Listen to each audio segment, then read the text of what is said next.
Okay, we have less than a minute here. Stand by.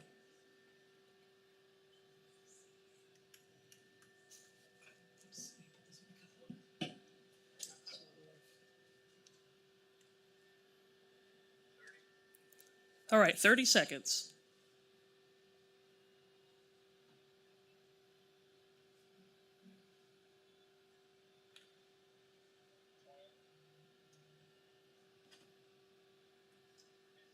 $15 seconds. 10, 9, 8, 7, 6, 5.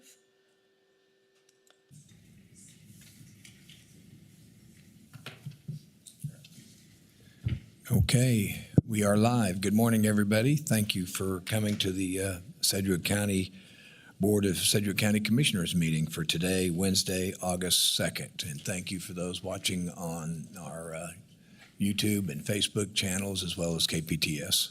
So good morning, and with that, we will call the meeting to order. Madam Clerk. Invocation to be led by a moment of silence. Please remain standing for the flag salute.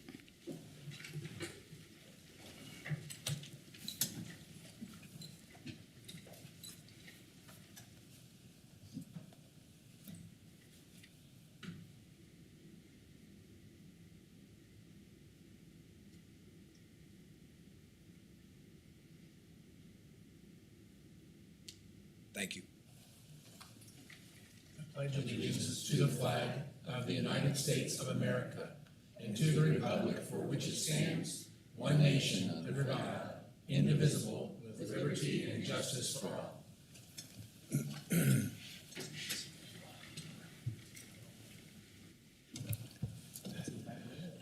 Madam Clerk.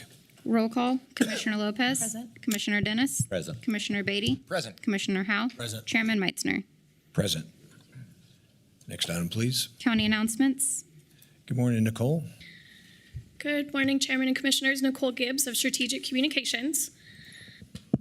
Sedgwick County's first public budget hearing for 2024 recommended budget is tonight at 6 p.m. in the lower level auditorium at 100 North Broadway. It'll be in this room. If you are unable to attend tonight or the second public hearing on August 23rd, a public forum is available on our website at sedgwickcounty.org. District Court, the 18th Judicial District is transitioning to a new Kansas E-Court centralized case management system between August 2nd and 7th. During their cutover, District Court 18 will be closed to the public on Friday, August 4th. They will open again on Monday, August 7th for regular business hours and fully operating on the new case management system. We appreciate your patience during this transition. The 7th Annual Veterans Awareness Expo is coming up this Saturday, August 5th, from 10 to 3. There will be over 70 community programs on site to connect with and serve veterans.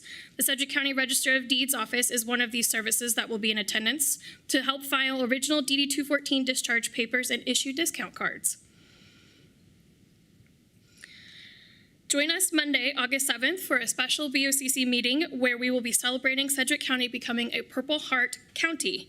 This meeting will include a proclamation and remarks from the Military Order of the Purple Heart, Richard E. Cohen, Chapter 558 at 1:30 p.m. in this room at 100 North Broadway. There will be a reception to follow.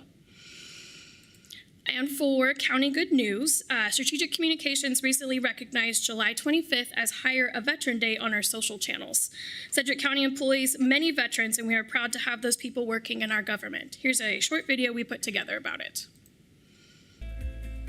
There's a lot of veterans that are interested in public safety positions, especially emergency management, and I think it's because there's still that continuous duty of service to the public. I'm a retired Air Force Master Sergeant. Primarily, my background was public health and emergency preparedness. I just always wanted to be a cop. It didn't work out in New York just due to they weren't hiring. I wasn't old enough, so I chose the next best thing, I guess, for lack of better words, which was the military. I did a combat tour in Iraq from October of 2008 until September of 2009. I came back and I reset, and then I went back over to Iraq again in 2010 to 2011. I was 4 years active duty Marine Corps infantry. I got out as a corporal E4. Probably the biggest takeaway is learning how to think critically under stress and be calm. It's really working in a high stressful environment, learning how to take initiative and do things and sort of work as a group to achieve the common goal. I really felt like my skills I got from the military just was an easy transition. The public health portion of it is pretty self-explanatory, especially coming into this position right in the middle of COVID. I don't work and drive tanks for a living like I used to in the military. However, the experience that I got in leadership roles to tactical experience and 2 combat tours along with stateside training, I think has really made me efficient in this job. I love the people who I work with. I love the people who I work for. And I know some that may watch this would say, well, of course you're going to say that because you're on camera, but I legitimately mean that. I like the autonomy of it. I like that we're trusted to come out here and work, just myself and my partner. And we have a wide variety of calls. I also like the camaraderie that we have out here. It's very similar to that in the military. I feel very supported. It helps to know who some of the other veterans are within the county organization. So far, I do have another veteran hired in my department, and I have another veteran starting here in a couple weeks. I see that veterans bring a great deal of expertise, adaptability, diversity, cultural experience. They understand structure. They've been trained in technical fields. They understand rules and regulations. They are very hard workers, and they make great employees for any organization, and especially for Sedgwick County. To see all positions open at Sedgwick County, visit sedgwickcounty.org. And with that, I will stand for any questions. Thank you. Well done. That was nicely put together. So thank you, Nicole. Any other comments, questions? Okay. Thank you again. Thank you. Next item, please. Public agenda. Commissioners, we had 2 people sign up for public agenda. The first person is Elder Josie Wright. And if you'd like to come to the podium, you can address the commission. And you have 5 minutes to address us, and the clerk will have the countdown. Okay? Good morning. Hello, everybody, and God bless you. Like the commissioner said, I am Elder Josie Wright. I am the president, CEO, administrative missionary, founder of our lovely Yes for Christ Jesus Ministries Foundation, Youth Expressing Sovereignty for Christ Jesus Ministries. I'd like to address the council, the commissioner board, a little bit about our community investment program. And I have a guest here by the name of Maury Sheets, who is going to accompany the purchasing process. I understand the final decisions upon the Community Development Investment Program and agenda for budgeting is going to be held here at 6 o'clock p.m. tonight. Is that correct? Okay, we'll be here. All right, first off, for God sent not his Son into the world to condemn the world, but that the world through his Son might be saved. That is St. John chapter 3, verse 17. All right. My presence before thee today, guys, is to behold our United Citizen Trade Program toward community investment and the reputable economy in which we reside. Here are reasons why our United Citizen Trade Program deserves financial support from community investment. Our outreach ministry recognized the need to intervene in administration when it came to backup warrant files within the gates of the traffic division. We provided a strategic solution of restoration, which assisted the formation of the American Rescue Plan Act, ARPA, in 2021 of March. Financial support for businesses, organizations, not-for-profits to support communities by way of community investment. So that's really the basic definition for why ARPA was formed. And yes, our not-for-profit program and services, our church group in general, even outreach ministries, were a growing part of the existence of American Rescue Plan Act. So our $2 million strategic community investment shall assist the detention administration, Sedgwick County offender reentry, with regulating expenses, dire needs of those incarcerated to exit into civilization, civilian lifestyle of resilience within a growing economy. And again, it's the Sedgwick County Offender Reentry Program within detention administration. Okay, we will perform this effort with the help of our newly formed partnership, which is City Expansion Investment Partners, pursuant Kansas statute annotated KSA Chapter 65 Public Health Act of 2023. It's fairly new. I believe it's in fruition and legislated by our Governor Laura Kelly and Lieutenant David Tolan. So it's the Prohibition, and as well, we are honoring the Prohibition Act of 1919 with the Sedgwick County Offender Reentry. Okay, so our partnerships, once again, are geared towards solely focusing on this particular aspect of resilience in our economy. We will fulfill a guardianship petition by moving into sole custody of our relative residing currently in the care of social rehabilitation residential communities, awaiting this legal modification. So we have documentation and for commercial and residential purchase in that area that will fulfill our destinies and move us forward with community investment. We will provide legal modification toward record number 19 CR 02678 and 18 CR 02243 pertaining to clearance of missionary discharge of one of our alumni missionaries awaiting discharge, which have been with us on this road of missionary outreach since 2019. So lemons are thrown at us, we make lemonade, and we resiliate our economy. So if at all we can assist in that process, there we are. Otherwise, it's a separate entity, and we will bring forth our ministry by legal documentation here. Especially according to the United States Constitution, Chapter 18, Article 1956. So we have legal documentation backing us up, you know. Present today are, once again, our commercial residential realtors, Maurice Sheet, which is here to speak to us a little bit about, and he may speak today at the podium, but he'll be here tonight to talk to us a little bit about the budgeting process. We have a commercial property that we're going to build upon in construction, and we spoke about it. We've been collaborating about it, and I think it's wonderful. So he'll hopefully show up tonight at 6 o'clock p.m. right here in this auditorium. And guys, that's all I really had today. I spoke a little bit about the same things a few years ago or whatnot when we were over there at the main courthouse. And it's good to meet everybody. Everybody's bright-eyed and bushy-tailed. I'm ready for entrepreneurship, and God bless you and the rest of the agenda. I'll see you tonight at 6 o'clock p.m. Okay, thank you. Are there any questions or comments for the commission? I don't see any, so thank you, Elder Josie Wells, or Josie Wright, sorry about that. Next up is Maury Sheets. Are you signed up to address us?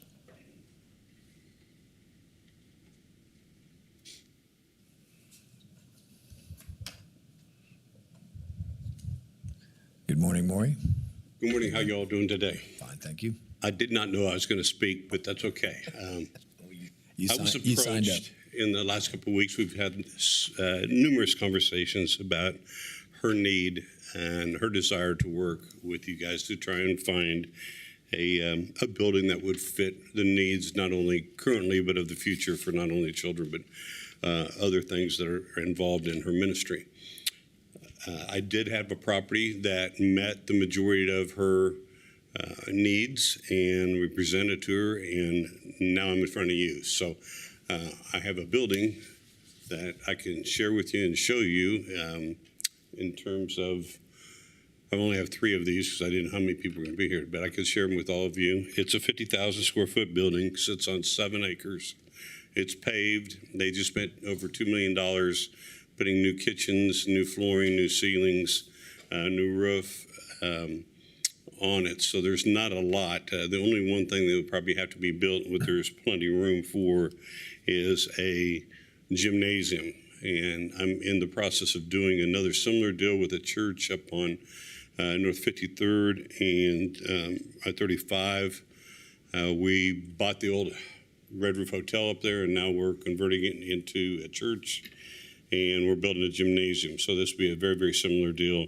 So I have quick access to numbers until as to whatever additional expenses be made for the gymnasium. Listing price for this building is $6 million. I sold it to the owner over 26 years ago. He's getting a little older, and he said, my listing, I can negotiate some in good faith. And I have 3 brochures here for you guys to look at. It's okay if I approach? Sure. You can just give them to, yeah, there you go, right there. Okay. Thank you, folks. Thanks, Maury. Any questions for Maury? And Maury, I don't see any, so Thanks for being here. Always good to see you. Thanks for what you do for the Thank community. you, guys. Appreciate you. You bet. Okay, no other public comment signed up. So next item, please. Consideration of minutes. Item A, regular meeting minutes of July 11th, 2023. Commissioners, you had a chance to review the minutes of the July 11th meeting. Are there any changes, additions, corrections? And I don't see any, so I'll make a motion to approve the minutes of July 11th. Second. Motion and a second. Being no other questions, Madam Clerk, please call the roll. Commissioner Lopez. Aye. Commissioner Dennis. Aye. Commissioner Beatty. Aye. Commissioner Howell. Aye. Chairman Meitzner. Aye. Next item, please. Proclamations. Item B, proclamation recognizing the city of Valley Center as a Purple Heart City. Okay, and we've asked Commissioner Beatty if he would please do the honor. Yeah, thank you, Chairman. I'm honored to make this proclamation today.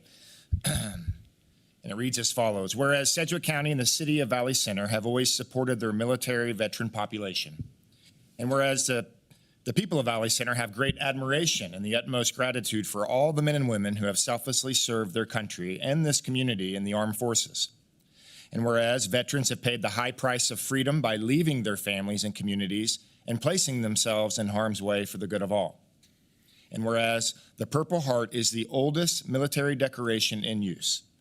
And whereas the city of Valley Center and surrounding area has a large veteran population. And whereas many citizens of our community have earned the Purple Heart Medal as a result of being wounded while engaged in combat with an enemy force, construed as a singularly meritorious act of essential service.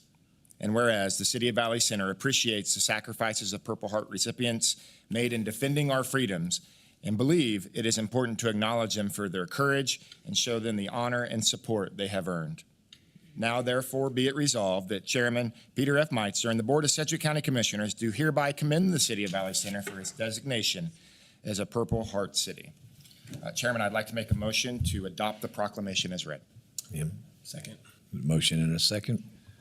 Well stated, Commissioner. So with that, Madam Clerk, please call the roll. Commissioner Lopez. Aye. Commissioner Dennis. Aye. Commissioner Beatty. Aye. Commissioner Howell. Aye. Chairman Meitzner. Aye. And Chairman, here to accept the proclamation is Councilmember Ron Colbert from the city of Valley Center. Hey, Ron, great to see you. Welcome to the meeting. Thank you. Good morning, everyone. This proclamation is to honor, basically, anyone who has served in the military base. And by that I mean is you take an oath to serve your country, you go where you're told to go, and sometimes you have to go to a place you really don't want to go, and you do go, and you wind up getting shot or killed. And one question I have for everybody in here, how many of them would do that today? Not one hand. So thank you for this. I appreciate your doing this. The other thing that I would like to say, and this is a little joke, is we didn't get number one, we didn't get number two, but we got number three, and we got it before the Sedgwick County. Thank you very much. I appreciate it. Congratulations, Ron. There's a couple of comments here. Commissioner Dennis. Well, thank you. Well, Ron, thank you very much for being here, and thanks to Valley Center. We sincerely appreciate it. Ron, I've known for some time. He is an Air Force veteran, which I'm very proud to say that he's one of my brothers in the uniform. Also, if you look at the history of Valley Center, they brought the moving wall in a couple years ago for the Vietnam Wall. And I appreciate that very much. You are the third city in Sedgwick County that's recognized as a Purple Heart City, so I thank you very much for that. And as we said at the beginning of the meeting, when Nicole briefed us, please come back Monday at 1:30 to this very room, because we are going to declare Sedgwick County a Purple Heart County at that time.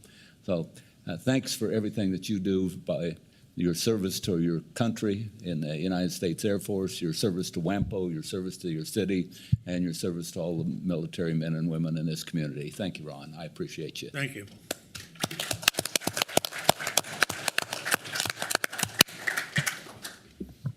Commissioner Beatty.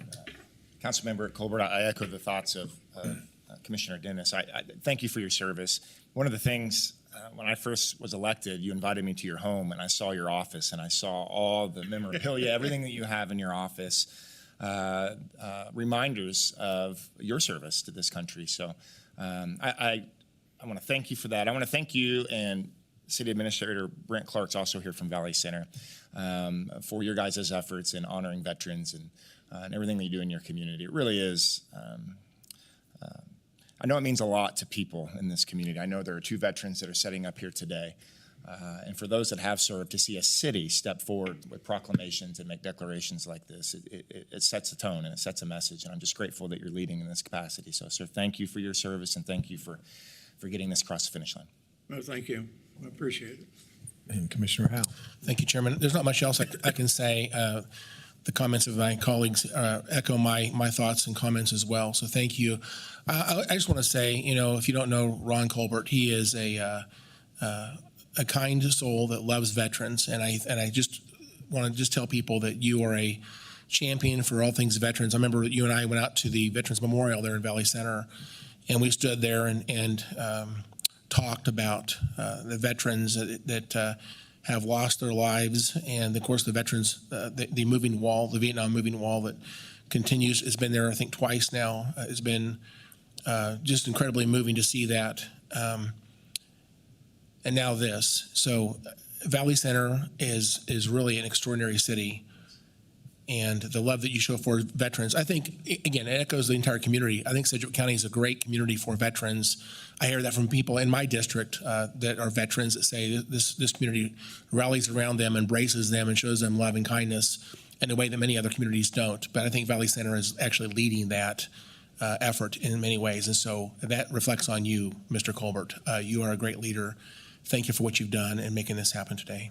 Thank you, Chairman. Thank you. Yeah, you sure do appreciate it. Thanks again, Ron. Appreciate it very much. Thank you, sir. Okay. Wait. Oh.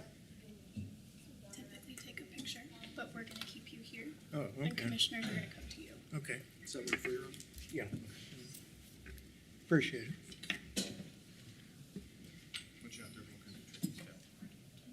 I know. I won't get my chair this time. Thank you. You can step up the Brian. Thank you. Thank you, sir. Yes. Thanks so much. Congratulations. All right, ready? 3, 2, 1. Thank you. Thanks, you guys. Appreciate it.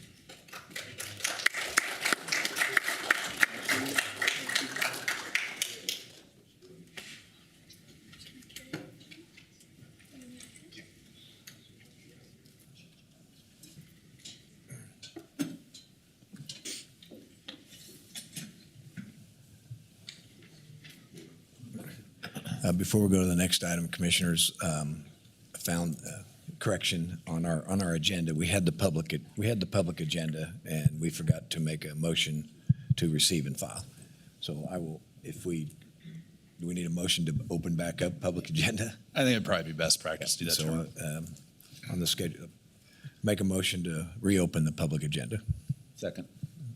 Motion is second. Madam Clerk, call the roll. Commissioner Lopez. Aye. Commissioner Dennis. Aye. Commissioner Beatty. Aye. Commissioner Howell. Aye. Chairman Meitzner. Aye. Okay, as I said, public agenda, we just made an error by not receiving and file. So I'll make a motion to receive and file the public agenda. Second. Motion and a second. Any other questions, comments? Being none, Madam Clerk, please call the roll. Commissioner Lopez. Aye. Commissioner Dennis. Aye. Commissioner Beatty. Aye. Commissioner Howell. Aye. Chairman Meitzner. Aye. Apologies for that error, fellow commissioners. All right, next item, please. Item C, proclamation declaring Veterans Awareness Expo Day. Okay, and we've asked Commissioner Howell to read that proclamation. Thank you, Chairman. In the theme of supporting veterans, we have a proclamation to help veterans as well. And I want to just recognize that Commissioner Dennis and I both wanted to read this, but he graciously said I could do it. So I'm very thankful for that opportunity. This proclamation says, whereas the 7th Annual Veterans Awareness Expo occurs on Saturday, August the 5th, 2023, and is a free event for veterans and their families to connect with a wide variety of veteran service organizations. And whereas by recognizing veterans from all armed forces, including the Reserves and National Guard, the Veterans Awareness Expo shows our community's appreciation for their military service to our country. And whereas over 70 stakeholders of the Veterans Providers Coalition of Sedgwick County will be featured, including Veterans Affairs representatives, WSU's Military Vet Center, Veterans Upward Bound, PBS Kansas, Sedgwick County Register of Deeds for DD Form DD-214 free registration and veteran discount cards. And whereas Vet-to-Vet Support Command and the Veterans Providers of Sedgwick County host this special event on the first Saturday in August each year at the Mid-American All-Indian Museum to bring together valuable veteran resources. Now therefore be it resolved that Chairman Pete Meitzner and the Board of Sedgwick County Commissioners do hereby proclaim August the 5th, 2023 as Veterans Awareness Expo Day and ask veterans and residents of Sedgwick County to attend the 7th Annual Veterans Awareness Expo to thank veterans and their families for their service and sacrifice. Mr. Chairman, I would be very pleased to make a motion we would adopt this proclamation. Second. There's a motion and a second. Any other questions, comments? Don't see any. Madam Clerk, please call the roll. Commissioner Lopez. Aye. Commissioner Dennis. Aye. Commissioner Beatty. Aye. Commissioner Howell. Aye. Chairman Meitzner. Aye. Motion And passes. Thank you. And Chairman, to receive this proclamation, I'd like to recognize Howard Hutchinson and I see Patty Nefco as well here in the audience. So please come on up if you would, please, and receive the proclamation. And you invited to say a little something. There you go. Oh, you brought some props with you, huh? I learned this from Johnny Carson. Okay. No, but I'm not a prop kind of guy. Yeah, I know it. Good morning. That is very nice. I hadn't even had time to take it out the package. That's how busy Patty and I have been. We upped our game this year, and last year we had 60 service providers, and this year we're making room for 70. So go ahead, Patty. I'll let you lead us off. Oh, you bet. Okay. Good morning, Patty. Good morning. Thank you, Commissioners. It's always good to see you. I want to thank Commissioner Jim Howe for being on our advisory board for Vet-to-Vet and helping us lead this path, and for David Dennis, a dear friend of ours for many years. Thank you to Hutch for the relationships that he built long before I came on board here with Vet-to-Vet Support Command. We're a nonprofit, and everything we do is for free. And I think that's just pretty much the statement of the day as far as our presentation is. We love our veterans. We know they need more services in general. They need cool things to do, fun stuff to go do. And this is the funnest thing we could think of. And it is a wonderful service. Everyone will be there. All the mobile trucks, the claims benefit people, the American Legion and the VFWs, and Kansas Honor Flight, and Women Veterans of Kansas, and on and on and on. And we bring them together not only to celebrate their good work that they've been doing, but also to provide anything a veteran could possibly want, or their family. And if there is some gap, then we're going to find the gap and we're going to fill it. We're going to find a way, and that's what we do. So we love all of our partners that we work with. It's been my pleasure for 8 years to work with Howard Hutchison. This was part of his big dream vision, and he's done a great job, and I help execute those ideas as well. So on that note, he'll introduce Tanya Buckingham in a little bit, but I'm going to pass it over to Howard Hutchison. Again, it's my pleasure to serve this community and our veteran community. Thank you for the proclamation. I'm Howard Hutchison. Right off the bat, I want to say that we have some real legends, current legends here in Sedgwick County, and Ron Colbert is one of them. Dave Kennedy, Kansas Honor Flight, Herb Duncan, Can Do Herb Duncan, and then James Dennison. But those are 4 or 5 people that I'm trying to continue their legacy, and so I just want to keep their legacy going and all the great things that they have done. And it just so happens that most of them are Robert J. Dole Award winners. which says a lot about them, and I couldn't admire them more. You know, one thing about these legends is they're very outspoken, and they say what is on their mind. And I tell you what, that's the best quality. It's hard to get out on that limb, and I have learned from them in their greatness that I'm outspoken too, and I get out on that limb because someone needs to do it. And when it comes to our veterans, you know, I'm not going to have any regrets when I'm not around anymore. So with that said, I'm not going to say any more because I want Tanya Buckingham, Director of the, come on up, Tanya. It's okay. Registered Deeds. Registered Deeds, Sedgwick County. And I tell you what, within the county, she's probably she's the gem, she's the rock star. So Tanya, come up and tell us. Morning, Say I Tanya. was a rock star. Right, okay. Again, good morning, Commissioners. Tanya Buckingham, Registered Deeds, and I'm honored to be invited by Patty and Hutch again for our office to come. We want to remind the veterans that we are there to file their DD-214s, issue the 5 free certified copies, and also we're doing the discount cards, which is a government-issued photo ID. So we will be there from 10 to 3 and hope to see all of you there. Thank you. Bring your discharge. Make sure you bring your original DD-214, your discharge papers. All right. I have a couple of comments, Commissioner Howell. Well, thank you, Mr. Chairman. I don't need to say too much. You guys have really covered it great, but this is you say it's a fun event. I think it is a fun event because there's networking. You get to meet a ton of veterans and veterans' families, and the common denominator, of course, is to help veterans with services. And this is the number one opportunity of an entire year. If you're a veteran or a veteran's family, you have any idea what services are out. You have no idea what services are out there. You have any kind of needs whatsoever. This is the place to go. It is a fun event because of the networking, and I believe those champions, those folks you mentioned, Howard, they're likely to be in the room. I'm guessing. So you can meet some great people, exchange contact info, and really get the help you need from this community. It's a tremendous organization, and I know it's a great amount of work for you guys to put this on, and I'm sure you get paid a lot of money. Is that true? Oh yeah. Yeah, I think you get paid nothing. No, but just to think how much work this is put into this event for this community. It is a huge sacrifice and a mission that needs to be done by someone, and you guys have stepped up. So I'm so proud of you, and I'll be at this event. I think this is a wonderful opportunity. I can't say any more, it hasn't already been said, but I want to say thank you so much for what you do. And I'll wrap this up by saying, if you're on Facebook, go find that graphic and share it and send that thing to some folks that you know that need that help, because this is too great to miss. Thank you so much. Commissioner Dennis. Thank you, Mr. Chairman. I appreciate it. And I want to thank you all for being here today. First of all, you put together a coalition of providers where some of the veterans don't know exactly where to go for the services that they need. So having a coalition and a group like this at the awareness event that you've got coming up allows the veterans to go in and see what all is available and see what they need in order to be able to support whatever kind of issues that they may have. I agree that Tanya Buckingham is a rock star. I appreciate very much what she does for our veterans.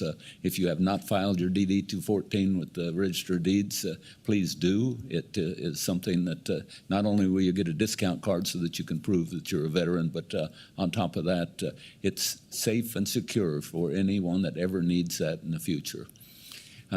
Hutch is the Strategic Air Command guy in the United States Air Force, so he's another one of the Air Force veterans that are in the room today. And I actually had the opportunity to work with his father out at Vandenberg Air Force Base at 3901st a number of years ago. So I thank you very much for your service and what you do, not only on supporting and defense of the Constitution of the United States, but also what you're doing to help our veterans here in this community. So thank you all. Patty, I'm sorry, I should have mentioned you because you're just as important to everything that happens. This team of Patty and Hutch is dynamic, and they get things done for our veterans. So thank you very much.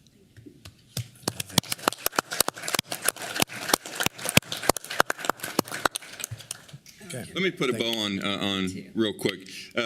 You know, the Veteran Awareness Expo, for 9 years, we have a coalition meeting of 60, 70, 80 people, providers, the VA, the regional office, the vet center, and we cover everything from homeless to hospice, and we're all on speed dial, and we provide a free lunch. But really, the Veteran Awareness Expo is a celebration of all the hard work and the communication between the 60, 70 service providers. And Patty, if you'll hold this up real quick, before we open up the doors in the morning, these are all the people that are in the coalition. This is not the attendees. You want me to hold that up real quick? This is just before 10 o'clock. We will all gather for a group picture. We've done it every year for about 7 years. And so that's what's supporting our veterans. And I know Pat and I know each and every one of these people, and we work with them, like I said, on a daily, monthly, yearly basis. And their hearts are so in it. But the idea that we're all friends, but we cover everything, like I said, from homeless to hospice, it's just a real statement about how well Sedgwick County and Sedgwick County has supported us from day one. And I want to give a special thanks to Tim Kaufman, who I believe is the deputy county manager. Tim Kaufman showed up at our very first coalition meeting, and he gave us his full endorsement. With Tom Fletcher. And I tell you what, that was just the self-esteem and the boost I needed coming from him, because he was a very prominent and just a gem of a man. And so we've had a close relationship all these years. So I want to thank you for giving me that encouragement. So anyway. Okay, thank you. Okay, sure. And also, can you tell them parking's at Exploration Place? Yeah, and parking is at Exploration Point, and David Dennis might have a word to say on that. He's the one that made that happen, and we're very thankful to David Dennis for that. David Dennis mentioned that he worked with my dad, but David Dennis and I did the same exact thing in the military, except David Dennis was kind of like up in the general status, and I was just an airman. So, but we did the same thing, and so we have that connection. Thanks, sir. Right there is probably good, yeah. Okay. Yeah. Okay, we're good. Is there a way to make it straight? Yeah, there we go. We're going to be very strategic here. We're going to be very strategic.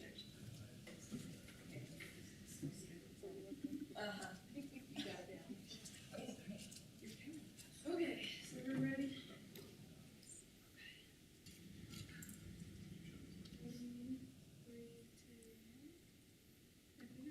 Slightly that way, and that way we can get a little bit more. We've got to get this poster in. A little bit more power. Just a smidge more. There we go. There we go. Perfect. Okay, now see. Okay. All right, ready? 3, 2, 1. Okay, perfect. Guys, thank you. Thank you so much.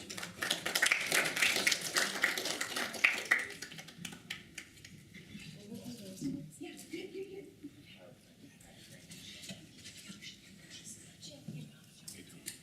Look, buddy. David, thank you. It's fine. I don't know. They were here one day. Those were actually Ryan's in high school once, and then Now they're now mine. they're down there. Hutch and Patty, thank you. All right, thanks again, everybody. Madam Clerk, next item, please. Item D, proclamation declaring National Breastfeeding Month.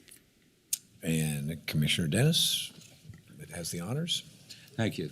Actually, Commissioner Lopez and I did discuss this ahead of time, and she felt that it was more powerful being a father, a grandfather, and a great-grandfather that I read this.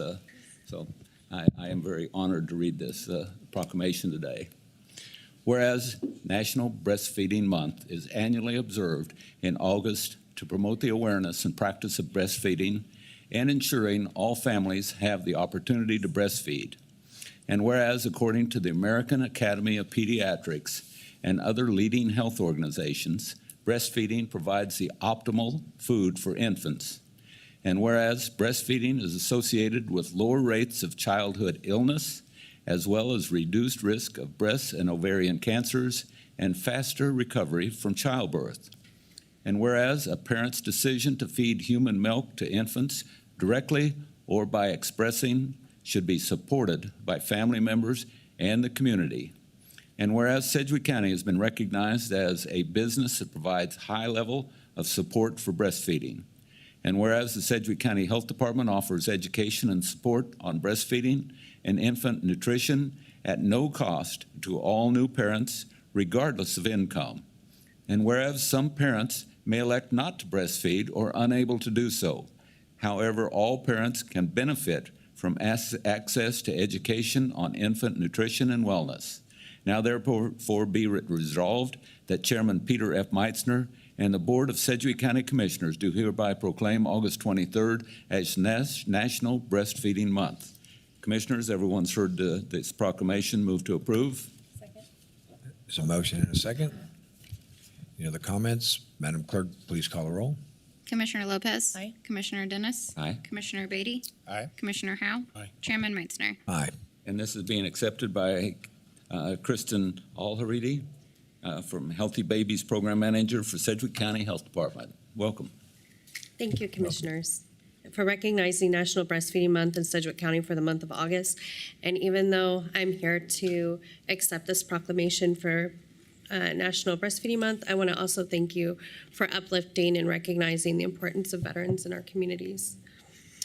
I am Kristen Alharidi. I'm the program manager for a program called Healthy Babies in the Sedgwick County Health Department. Healthy Babies supports new and expecting families by having nurses and community liaisons visit them in their homes before and after the baby arrives. We know that the choice to feed breast milk is one of the healthiest choices a family can make for a newborn. Research shows breastfeeding is linked to decreased rates of pneumonia and other respiratory infections, ear infections, and diarrhea. It also lowers the risk of sudden infant death syndrome, and mothers who breastfeed have a decreased risk of developing breast and ovarian cancers. That's why it's important to recognize National Breastfeeding Month and the resources to support Sedgwick County families in making that choice. All families can participate in the Healthy Babies Home Visiting Program at no cost and receive support on breastfeeding. The Women, Infants, and Children program at the Health Department also offers free breastfeeding classes that are open to the public in both English and Spanish, in person and by Zoom. Families can learn about both these resources at the Health Department website. Sedgwick County families can also reach out to some valuable partners working to support breastfeeding in the community. Kansas Birth Justice Society, Wichita Black Breastfeeding Coalition, and Wichita Breastfeeding Coalition are 3 local organizations that offer many kinds of support, and you can find them on Facebook. Yesterday was the start of World Breastfeeding Week. Kansas Birth Justice Society will have an event to celebrate breastfeeding families, and Healthy Babies will have a community baby shower on October 7th, and you will be able to find that on our Facebook page as well. To conclude, I want to thank you again, Commissioners, for recognizing National Breastfeeding Month in August and for showing support for families to choose breastfeeding as one of the healthiest choices they can make for their newborn. Very good. Commissioner Lopez. Thank you so much. Thank you, Commissioner Dennis, for reading that. I did think it was probably expected that I read it just because I'm currently breastfeeding, but I think it's really important that we expand it out more to fathers and grandfathers, and Commissioner Beatty's about to have a little one himself, so he'll be dealing with all of the fun that is breastfeeding very soon. Thank you so much for being here. It is really important that we celebrate these with you because we are the health department. The Healthy Babies program is an incredible program, and I'm so happy that we offer that to our constituents and everybody that live here in Sedgwick County because it is so important. Breastfeeding is not easy, and it's you know, when we can celebrate those victories with it, it's important that we do that. So I appreciate that. We at Sedgwick County just won the gold level for supporting our employees with breastfeeding as well. So I thought I'd just shout that out again since that just happened not too long ago. But thank you again for being here and appreciate everything you do for our community. Thank you. Okay.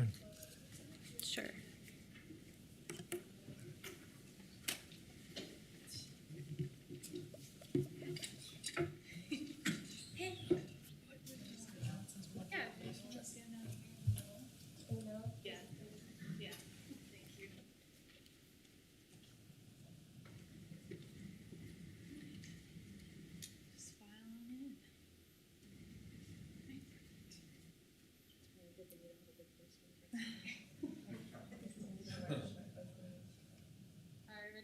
is 3, 2, 1.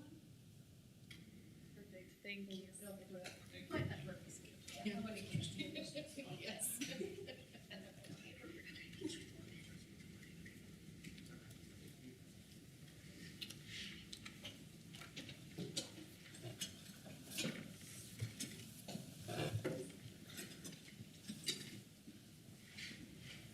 Okay. Madam Clerk, next item, please. Appointments, item E, accept the resignation of Laura Adkins from the position of clerk for the Sedgwick County Salem Township Board. Yes, Mr. Wagner? Yes, Chairman and Commissioners, Justin Wagner, County Councilor. Item E is the proposed resignation of Laura Adkins as the clerk for Salem Township. I would note before we take action on this is in tandem with the next agenda item, which would be appointing Ms. Adkins as the trustee for Salem Township. But with regard to item E, the recommended action would be for you to accept the resignation. We just want to combine E and F together? I'd suggest taking action on E first so that technically she's no longer okay. That makes sense. All right. Make a motion. Okay, well, I'll save my comments until the next one. Okay. But I'll move that we accept Laura's resignation. I'll second. Madam Clerk, please call the roll. Commissioner Lopez. Aye. Commissioner Dennis. Aye. Commissioner Beatty. Aye. Commissioner Howell. Aye. Chairman Meitzner. Aye. Next item, please. Item F, resolution appointing Laura Adkins to the Sedgwick County Salem Township trustee position. Oh, yeah, Commissioner, That's all right. Mr. Wagner. Yes, Chairman. This item, as I just mentioned, would appoint Laura Adkins to a vacancy of the Salem Township trustee position. Charles Hacker had been serving in that role, and he submitted his resignation recently. Pursuant to state law, the Board of County Commissioners fills any township officer vacancies for the remainder of the term. If appointed, Ms. Adkins would serve a term through January 12th of 2025. The resolution is in order, and I recommend that you approve it. Okay. Commissioner Lopez. Thank you. Thank you so much for being here, Laura. When this position opened up, we had about 12 people who applied, and interviewing each one, Laura, you definitely had what we needed. You know this job in and out. You've been doing so much of this work already, and you actually ran for this position before, which I think is really important, that it shows that this is something that's so important to you. As you know, these positions are thankless jobs from time to time, and everybody that lives around us knows where you're at. They know how to get a hold of you, and when it rains a lot, I'm sure your phone blows up. But I can't tell you how much I appreciate your willingness to serve as our trustee in Salem Township, and looking forward to continuing to watch your videos that you put out on everything that you guys are doing, which is really, it's a fun thing that I get to experience a little bit of what you guys are doing behind the scenes, so I appreciate that. But with that, I approve the resolution to appoint Laura to the trustee position. I'll second that. Commissioner Howell? Thank you, Chairman. I think that Commissioner Lopez had things I would say as well. She articulated that excellent. I don't know about the 12 people who applied, but I can tell you that I do know Laura, and she has poured herself into this position in a way I've never seen before. She knows the district. She spends a lot of time on this already, and I'd say she's been essentially an acting trustee for quite a while now, and they've had two positions on this board for a time with an open position, and she's already stepped up essentially and taken that lead position. And by the way, if the videos are entertaining, she puts out about one video per day, and they're short, 10, 20, 30-second videos, but they are amazing. And to see what townships do, of course, we all appreciate our townships. They all do great work, but when you actually see it in those videos, it's kind of fun to watch what goes on. And Laura's, I think, the one that's making that happen. So I wholeheartedly support this nomination this morning. I'm glad to vote yes. Thank you, Chairman. Okay, there's a motion and a second. Madam Clerk, please call the roll. Commissioner Lopez. Aye. Commissioner Dennis. Aye. Commissioner Beatty. Aye. Commissioner Howell. Aye. Chairman Meitzner. Aye. And here to be, you have to unswear her from and then re-swear? Do it reverse, and then we do it forward. Good morning, Commissioners. Good morning. Please raise your right hand. I do solemnly swear that I will support the Constitution of the United States, the Constitution of the State of Kansas, and faithfully discharge the duties of the office of Sedgwick County Salem Township Trustee, so help me God. I do. Congratulations. Thank you. Thank you. I would just like to thank Sarah Lopez for believing in me and giving me the opportunity to continue serving Salem Township, but now as the trustee. Congratulations.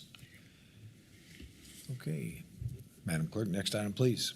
Item G, resolution appointing Ronald Colbert to the Sedgwick County Advisory Council on Aging and Physical Disabilities. Okay, Mr. Wagner? Yes, Chairman Justin Wagner again. Your item in front of you would be is a resolution appointing Valley Center Council Member Ronald Colbert, who's already been up to the podium already today, to the Sedgwick County Advisory Council on Aging and Physical Disabilities, as recommended by Commissioner Beatty. Each of the county commissioners has 3 appointments to this advisory council. The resolution is in order, and I would recommend that you approve it. Okay, Commissioner Beatty. Yeah, thank you, Chairman. Mr. Colbert's taken a lot of oaths in his life, oath to serve his country, oath to serve the city of Valley Center, and now he's going to take an oath to be on this specific board as an advisor. The first week I was in office, Ron started calling me about aging services, senior services, senior centers. He and I have probably had a half a dozen conversations on this topic. I know he cares deeply about these issues. And I'm honored that he's willing to serve in this capacity. So with that, Chairman, I'd like to make a motion to adopt a resolution appointing Ronald Colbert to the Sedgwick County Advisory Council on Aging and Physical Disabilities for District 4. Okay. Second. There's a motion and a second. No other comments. Madam Clerk, please call the roll. Commissioner Lopez. Aye. Commissioner Dennis. Aye. Commissioner Beatty. Aye. Commissioner Howell. Aye. Chairman Meitzner. Aye. And Ron is in the back. Commissioners? Yes. All right, please raise your right hand. I do solemnly swear that I will support the Constitution of the United States, the Constitution of the State of Kansas, and faithfully discharge the duties of the office of Sedgwick County Advisory Council on Aging and Physical Disabilities, so help me God. Congratulations. Would you like to make any comments? Well, first of all, I'd like to thank the commissioners for appointing me to the committee. And Commissioner Beatty, you are correct. We did spend a little bit of time together discussing different things, but I do appreciate it. And I hope to, with Annette's approval and training, that I'm one of the good guys on the committee. Okay. Thank you. Thanks again, Ron, for everything you do in the whole community. So, any other comments? I don't see any. So, Madam Clerk, next item, please. New business, item H, consideration of a resolution approving the issuance by the governing body of the city of Wichita, Kansas, of its taxable industrial revenue bonds to finance the cost of a facility for manufacturing aircraft modification, fit-out aircraft completion, and repair to be leased to our Air Capital Flight Line, LLC, which facility is located within an unincorporated area of the county. Good morning, Valerie. Good morning, Commissioners. For the record, Valerie Tovar, your Economic Development Analyst. Before getting started today, I would like to acknowledge we have Sarah Steele with Gilmore and Bell in the audience, as well as the local developer on this project, Johnny Stevens, in the audience. They're here to help answer any additional questions you may have for this item. Commissioners, the Wichita City Council on August 1st, 2023, voted unanimously to adopt the resolution of intent for the issuance of IRBs to Air Capital Flight Line in the amount of $60 million and 100% 10-year tax abatement. The current economic development guidelines state that if a company is making an investment of $25 million or more, it is eligible for a 10-year property tax abatement regardless of job creation, as opposed to the usual 5 plus 5 year tax abatements. The company intends to construct a new 300,000 square foot building located on 40 acres of land at 3800 South Oliver in South Wichita. The new building is being constructed for use as office and manufacturing by Spirit Aerosystems. As a result of this project, Spirit anticipates it will create 150 new jobs over the next 4 years with annual wages of more than $100,000 per employee. An analysis completed by CEDBR, the Center for Economic Development and Business Research, projects for Sedgwick County a benefit-to-cost ratio of 1.18 to 1, an 18.1% return on investment over a 10-year period, and a benefit to cost ratio of 2.04 to 1, a 103.8% return on investment over a 20-year period. In closing, Commissioners, the City of Wichita will be issuing the bonds. Since these improvements will be made within the Aerospace Industrial District in the unincorporated area of Sedgwick County, the Sedgwick County Commission may consider the issuance within 7 days after the next scheduled County Commission meeting following the notice of the city's action. At this time, I would recommend adoption of the resolution and authorize all necessary signatures. I'll stand for any questions. Yeah, thank you, Valerie. That's a good explanation, and it's I know we're on a time crunch based on the way it sets up. So thank you for presenting that. We were briefed a little bit at our staff meeting, and but this is really good. Any other questions at this time? Comments? Okay, Commissioner Howell. Thank you, Mr. Chairman. Just for a quick question, Wichita took this up yesterday, is that correct? Correct. And it passed 7-0, I assume? Correct. Very good. I just want to say, this is the type of exciting news that this is in my district, and I continue to see this giant buildings being constructed, and they're all busy. They're all full. Parking lots are full. People going to work. The roads are busy with people coming and going to work. The flight line is busy with parts being shipped in, shipped out. It's just incredible to see what's going on over there. So I know there's an effort to diversify away from aerospace, but I actually think the better way to look at this is more of everything. And this is more of aerospace, and this is going to be great for Wichita, and actually good for Spirit Aerosystems. And I think if you extend that out a little bit further, good for the U.S. military. I don't know exactly what's going to happen in this building, but I've talked with Spirit. I understand they've got quite a few programs that are ramping up. And I think some of this could be military. But anyway, regardless, this is good for Wichita. And I think that this is exciting. This is not the bonds that show up on our books. I understand that after 10 years, we will see some tax revenue eventually on this. But for right now, this is about just growing the footprint and growing the activity of Wichita, which is a great thing. And I want to say thank you to those that are investing and those that have the vision for making this happen. Thank you, Chairman. Thank you. And Johnny, I see you're in the audience. Welcome to the meeting. I don't know if you want to say anything. We'd be honored. Answer any questions. Well, that's good. Johnny and his partners, they developed the Air Capital flight line when Boeing had left. And Johnny, here it is, about 10 years, 8 years later, you've just done a fantastic job. Yeah, thank you. Appreciate it. I didn't have any prepared statement, but this project is a pretty big deal. We're planning on spending about $60 million on the building, and wow. This is probably the first phase of 3 or 4 phase projects. So it'll turn into a really big deal for our outfit down there, and. We've grown the footprint. We probably have more employees on the campus now than Boeing had when they were going. Wow. So it's turned out to be better than we ever expected. Yeah, and nice paying jobs too. Yeah. They are good paying jobs. Yeah, go ahead. And Jim? Thank you, Chairman. I just want to just say one other thing. I remember when the decision was made for Boeing to leave Wichita, the sadness and the despondency, the depression that kind of settled into this community. But to look what's happened. Not only has Spirit grown incredibly, but everything east of Oliver really was kind of a great big unknown what was going to happen over there. And it's a greater footprint now than it's ever been. I used to work over there in those buildings. Yeah. And I was very unsure of what would happen in the future. But looking backwards now, this has actually been great. For Wichita. This is just another chapter in this great story. So thank you for what you're doing. Thank you. Appreciate it. Johnny, thanks. And good luck to your grandson, Sam. Yeah. Where's he at this weekend? He's in South Carolina. Is he? Okay. Yeah. His grandson plays on the National Professional Golf Association tour, represents Wichita as he goes around the country every weekend. Anyway, with that, motion to approve. Second. Motion and a second. Being no other comments, Madam Clerk, please call the roll. Commissioner Lopez. Aye. Commissioner Dennis? Aye. Commissioner Beatty? Aye. Commissioner Howell? Aye. Chairman Meitzner? Aye. Congratulations. Thanks again, Johnny, for being here. And thank you, Valerie. Next item, please. Item I, real estate purchase agreement for property located at 250 North Water. Good morning, Tanya. Good morning, Chairman and Commissioners. Tanya Cole, Assistant County Manager.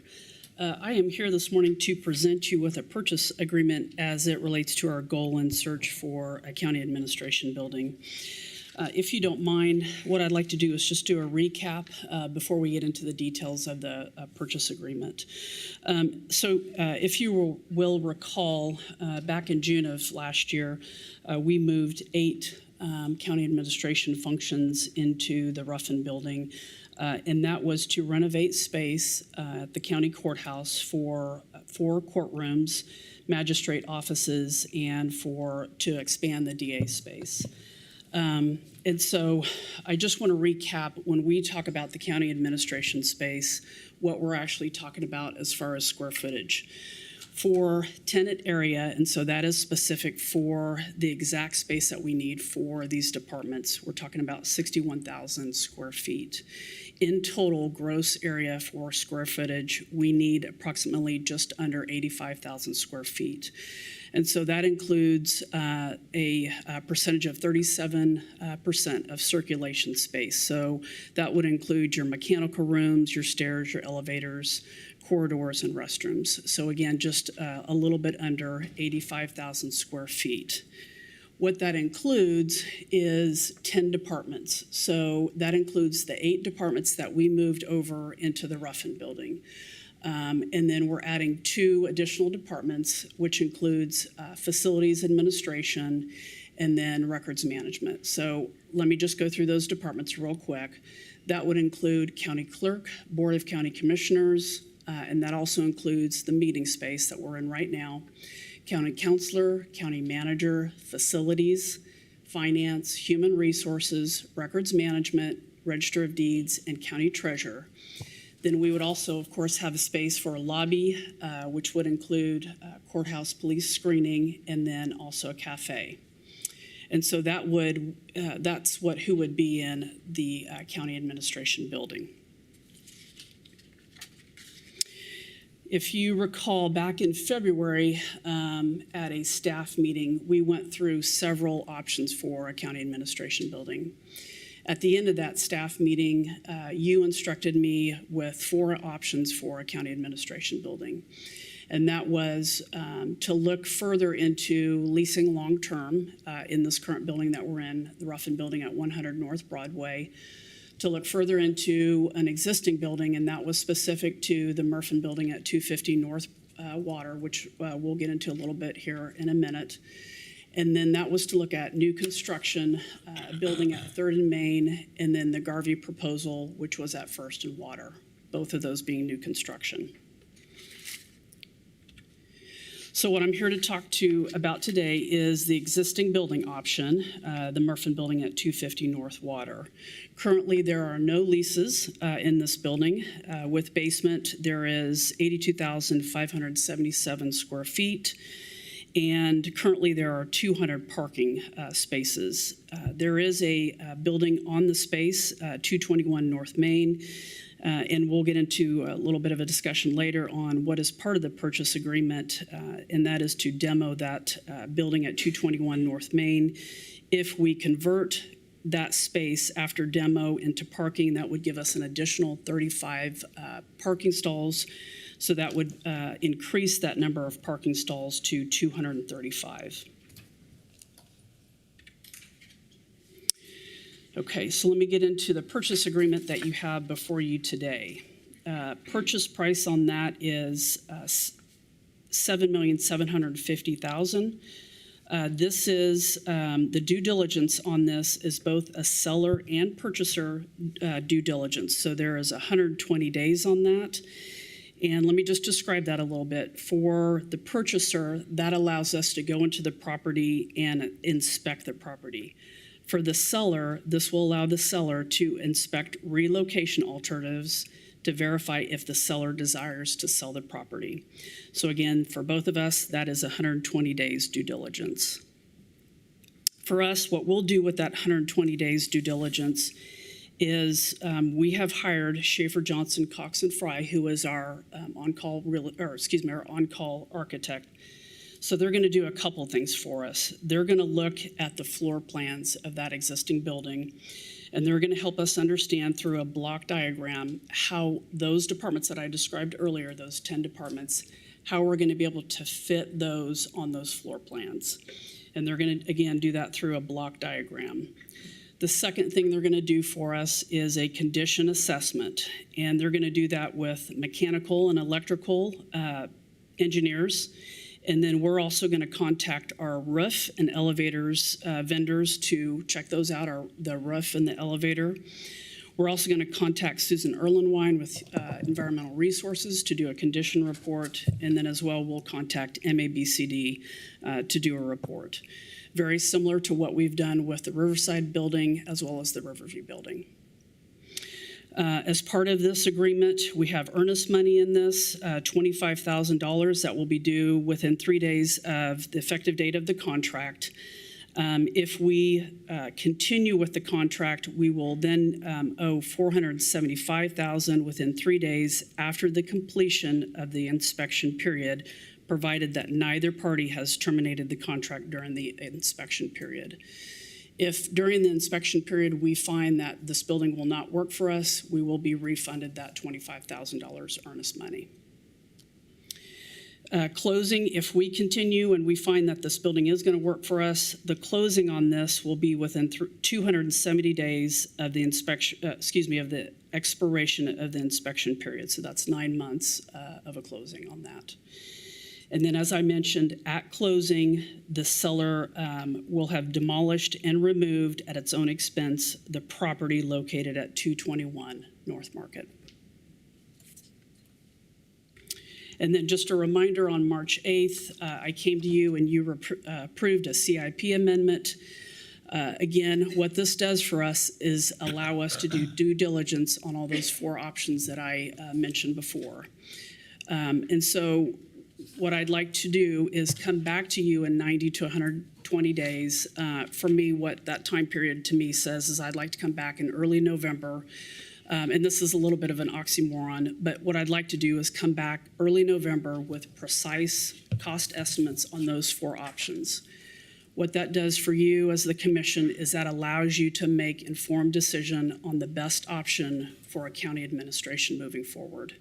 And then again, what you authorized at that point, and that's just a placeholder, is the $42 million on that CIP amendment.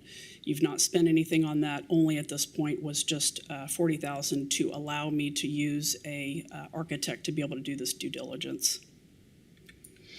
And so I'm happy to stand for any questions, but I recommend approval of the agreement and authorize the chairman to sign. Okay, we've had an extensive conversation about a lot of this, and are there any questions for Tanya on this particular item? So I don't see any, so I will make a motion to approve as presented. Second. There's a motion and a second. Any other questions? Don't see any. Madam Clerk, please call the roll. Commissioner Lopez. Aye. Commissioner Dennis. Aye. Commissioner Beatty. Aye. Commissioner Howell. Aye. Chairman Meitzner. Aye. Thank you, Tanya. Good luck with all the inspections. Thank you. Okay. Madam Clerk, next item, please. Item J, presentation of the quarterly financial report.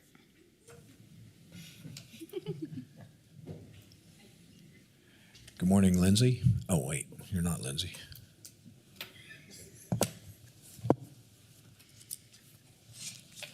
Hi, Brent. Good morning. Good morning, Chairman Meitzner, members of the Board of County Commission. For the record, I'm Brent Shelton, your Deputy CFO. Here this morning to present the quarterly financial report for the second quarter of 2023, where we're going to be looking at the fiscal activity of the county for the first half of 2023 as it compares to the first half of 2022. Just a couple of reminders. The report is prepared by professionals in our accounting and budget departments. It's based on unaudited financial statements, so it is subject to a few adjustments. I do owe those folks a debt of gratitude for their work in preparing not only the report, but the presentation as well. You've been given a copy of the report, and it'll be made available on our website at the conclusion of this presentation. So as we typically do with the quarterly reports, we begin at the end and take a look at what we anticipate the year-end fund balances are going to be across the operating funds for Sedgwick County. And I would point out that what we're looking at this year is a total reduction in fund balance across the county organization of about $34.8 million. That is primarily attributable to the spend down of ARPA dollars that were received in the last 2 years that will be spending down in years 23 and 24. Some other things that are occurring that are changing fund balances, the county general fund, we're receiving pretty good revenue increases in our general fund and our other property tax supported funds, but the county general fund is going to make a transfer of about $8.7 million to the new Metropolitan Area Building and Construction Department fund that'll move over to an enterprise fund. We have less debt, and so we have less debt to serve, resulting in an increase of about $3 million in our bond and interest fund.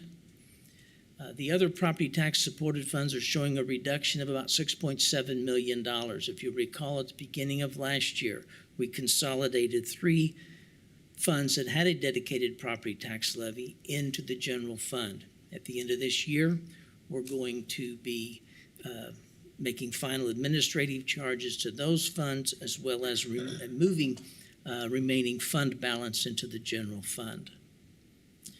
Fire District General Fund is seeing some activity in the facilities and contractual areas, which will reduce their fund balance at the end of the year by almost $400,000. And we're looking for an increase in our enterprise and internal service funds as a result of some investment income that we're seeing in our health and dental fund. Let's look at some of the trends that we're seeing now in the county's property tax supported funds. And what we're seeing here is what I like to refer to as a really nice line: steady increase in revenues year over year in these property tax supported funds. Expenditures in those funds year to date, we see an increase of about $11.8 million. But one of the things that we like to look at is what those expenditure increases would look like if we removed the COVID-related expenditures that we've had predominantly in the last couple of years. We're not spending as much out of these funds for COVID this year, but we did in the previous 2 years. So it looks like we're spending more, but we're spending more relative to last year because if we remove COVID from that equation, those COVID expenditures from the equation. A little more detail now on the top 10 revenues in those county funds that are supported with the property tax levy. Ad valorem or property taxes are the biggest revenue source, and we're seeing a large increase of about $10 million across all these funds for the first half of the year compared to last. Sales and use taxes continue to increase year over year. But this is looking a little more normal when we look back a couple of years. In 2021, we had about a 4% increase in property tax at this same point in time. Last year was about 14, almost 15% increase. So things may be settling down a little bit in that area. Motor vehicle taxes increasing by about 6%. And one of the bright spots is that with the increasing interest rates that we're seeing across with the Federal Reserve changes, is that we've seen about a $4 million increase year over year in the investment in our idle funds. Mentioned earlier about those administrative reimbursements, you see them down a little bit lower. That's moving that money from those property tax supported funds into the general fund. And one of the flip sides of higher interest rates is that there's less activity in the real estate market, so officer fees, those per-page filing fees in the Register of Deeds office, are declining a little bit again year over year. Personnel expenditures are the biggest item across the county, and we see here that as you made the adjustments in the 2023 budget to address the pay issues for county employees, that we're starting to see those changes show up. Even with one fewer pay period in the first half of 23 versus the first half of 22, there's a 3.9% or about $1.75 million increase in salaries and wages in these funds. Our pension and Social Security costs rise accordingly with that.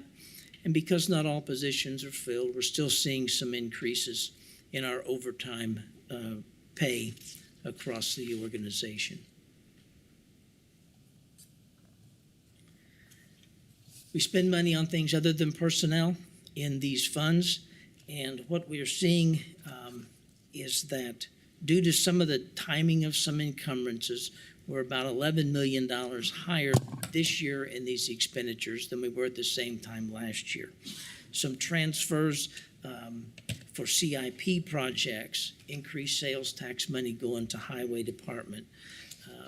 And you see on the second line, the medical and professional services for the Sheriff's Department. That encumbrance was made in the first half of the year this year versus later in the year last year. Taking a quick look at the fire district, another nice smooth line with revenue increases year over year. We're looking at about a $1.8 million increase this year due to assessed valuation increases. Expenditures in the fire district, we're looking at about an increase there of $1.2 million through the second quarter of 23 versus 22. Some detail about what we're seeing in these in the fire district activity.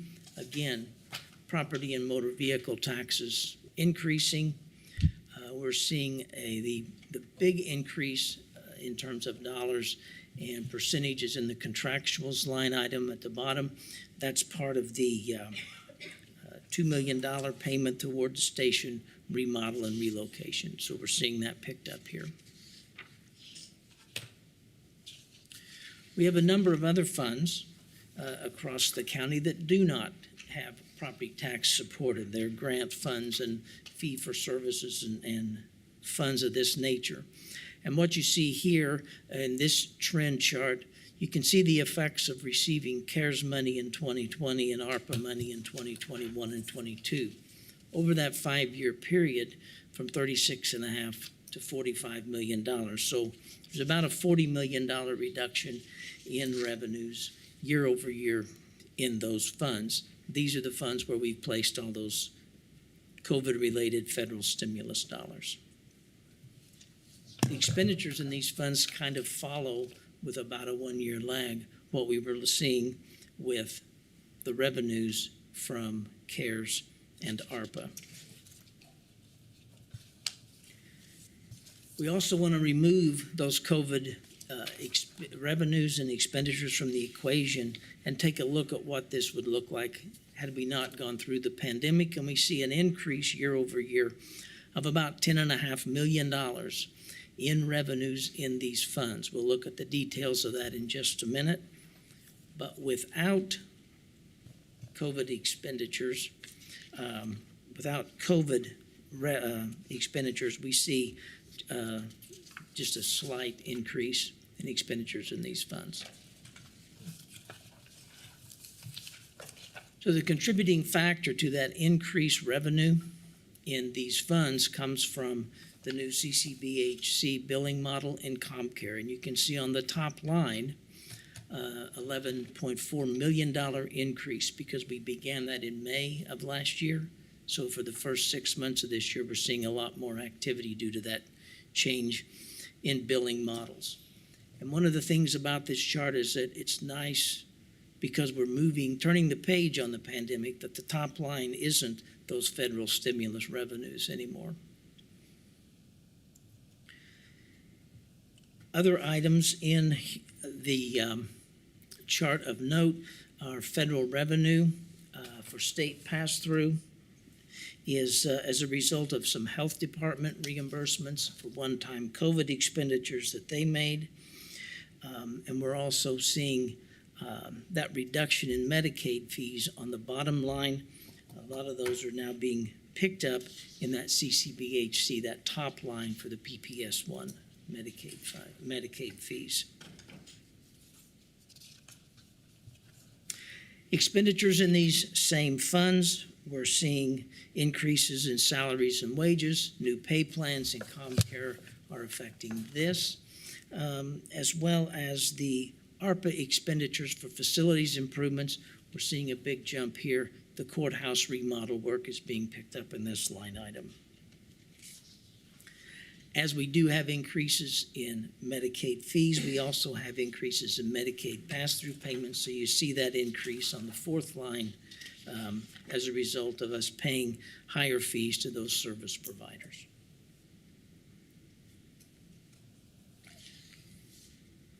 This chart, although it looks erratic, is rather steady, where it shows that we've received property tax distributions in the first 2 quarters of the year, resulting in higher fund balance that is spent down as we go forward throughout the year. County policy says that we must maintain the unrestricted fund balance in the general fund at a level that exceeds 20% of our budgeted expenditures. You can see here that for the duration of this chart, we've been in compliance with that policy. As mentioned earlier, we're seeing a higher interest rate environment, which is causing us to enjoy higher investment returns. Our portfolio is currently at $425 million market value. That's about $6 million higher than it was last year. We have earned $2.7 million in the second quarter, contrasted to $300,000 the year before. So we've got about a 2.3% yield at this time compared to last year at this time, which was 0.32%. So an extra 2% right now on that $400 million. Some significant activity or expenditures in terms of capital projects that we have seen in the first half of the year. We have the bell display at the main courthouse substantially completed. We've also seen a lot of activity with the remodel and emergency communication bridges. Both of those needed to be done as we moved into the summer season and were completed on time and contributing to those bridge improvements. So to sum up where we are, where we've been, and where we think we may be going, would tell you that the county's fiscal condition remains sound. There are continued pressures that are outside of our control. We've seen maybe some easing in inflationary pressures. Last reported monthly inflation rate was 2.97%. We've seen it as high as 9% on a monthly report earlier in the year. Interest rates, as we know, continue to increase as the Federal Open Market Committee meets. We're probably anticipating at least 2 more. Depends on which economist's opinion you want to believe. We were looking for about 4 or 5 economists' opinions. We asked 2 economists and got those 4 or 5 opinions. It's hard to know what's going to be happening. We're at basically full employment in Sedgwick County. The last unemployment numbers were about 3%. I saw some information on a statewide basis, 90,000 job openings, 48,000 people looking for work. Tough to fill the jobs without the people. We monitor our state and federal legislative decisions that could have a fiscal impact on the county and are looking forward to being able to respond to those. As we move into the public hearings for the budget, it's always a challenge to balance the community service expectations and their fiscal expectations of us. We still have workforce challenges within the organization, but the pay enhancements, the work culture that's been created is helping alleviate those as we move forward. Technology needs continue to evolve. We can do work more efficiently, but we're subjected to different risks that we have to mitigate as we move forward. And you just made some decisions about the continued needs for space, administrative building, and other needs for space as we conduct the people's business. So with that, I would recommend that you receive and file the report. If you have any questions, I will stand for them now. Okay, are there any questions? Thanks for the presentation, Brent. Commissioner Howell. Thank you, Chairman, and as always, appreciate all the work that goes into this report. I know it's a lot of work. Thank you for that. I do have a couple of quick questions for you.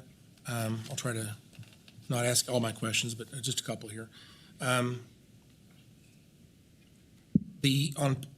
not sure what slide number, I guess slide number 7. The increases on the sales and use taxes and ad valorem taxes, that's only a quarter. That's a quarter increase. Is that right? It's a quarterly report, so. Right, but that's going to be this quarter compared to last what quarter it a year looks ago. like for the year. So we've received 2 property tax distributions in January and in June. So those are reflected in these numbers. Okay. And on the sales and use tax, again, that's this quarter versus a quarter a year ago. Correct. Okay, that's good to note that. And then you mentioned something about a decline in per page filing fees. What line does that That's officers' fees on the revenues in the property tax supported funds. All right, thank you for that. And then, let's see, another question I had was, this might be more for Manager Stoltz, just a question, but on the slide number 8, talking about the overtime increase, again, this is second quarter this year versus second quarter last year, 12.3% increase. Do an extrapolation on this math, that's about $13 million a year total in overtime. Again, those are for positions primarily, I think, that are understaffed, I assume? Be correct, sir, yes. So these are positions that are funded in terms of the positions are funded, but because of positions not being full, we're using overtime to provide those services instead of the people that we would like to employ, but they're not there, so we use overtime to cover the. That's correct. Okay. So I'm just curious, this is overtime, but is there another number that talks about the savings in terms of FTEs are not filled that goes against this number? We're taking a look at where we're at today compared to a year ago on staffing. And there's going to be a spot in there where you'll get a return on investment as we begin to fill those positions.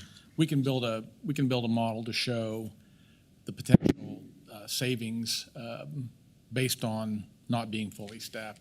And there's 4 or 5 departments that are driving a lot of this. Sheriff's Department drives a lot.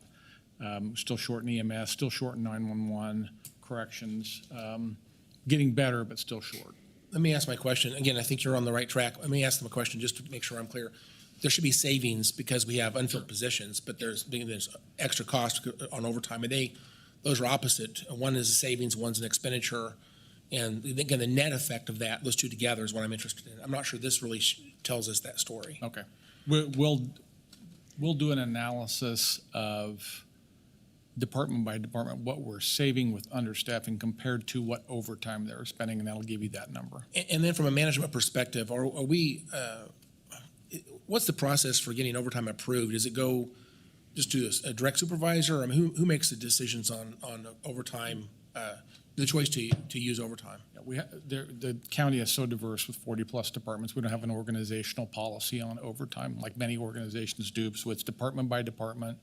Generally, supervisory approval needed before the overtime is manifested. Okay, then one other quick question. On medical professional services on page 9, that's a pretty good size increase of about a little more than $3 million. So what I'm wondering is, you mentioned Sheriff's Office.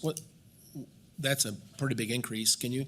Someone please remind me, what's behind that increase? Those are medical professional services provided in the jail, and that's basically a timing issue that the encumbrance, the shopping cart for the full year has been made in the first half of this year, wasn't made in the first half of last year.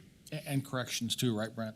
And medical services for corrections as well? Yes. Okay. And then another question, you talked about on slide 13, expenditure contractuals is up 220%. What is and you mentioned station remodel efforts. What stations are we remodeling that is reflected in that increase, that 220% increase? Are we talking On fire, on slide 13, it says expenditure contractuals. I think you mentioned that's primarily due to station remodel expenditures, and I was wondering if, maybe I misheard you, but. Okay, that's in the fire district? Yes. Let me pull some information to show you which stations. I'm not aware of us doing remodeling that would be that number. That seems pretty high, but I'm just not sure what I'm involves missing. also some relocation and some other expenses in there, but we'll pull that together for you. I see a Get phone you a some friend behind you detail. there. If you want to, you may. Yeah, that's what I just want to clarify. So, Commissioner, this is actually if you remember last budget year, you all approved the $2 million toward the station relocation debt payoff. Right. This is just that. It's not any new work. It's just because it's not technically debt, it's paid from the contractual line. So that's all this is. That's a It's great nothing new. explanation. Thank you for that. Now I understand it. Thank you so much. And I think, let's see here.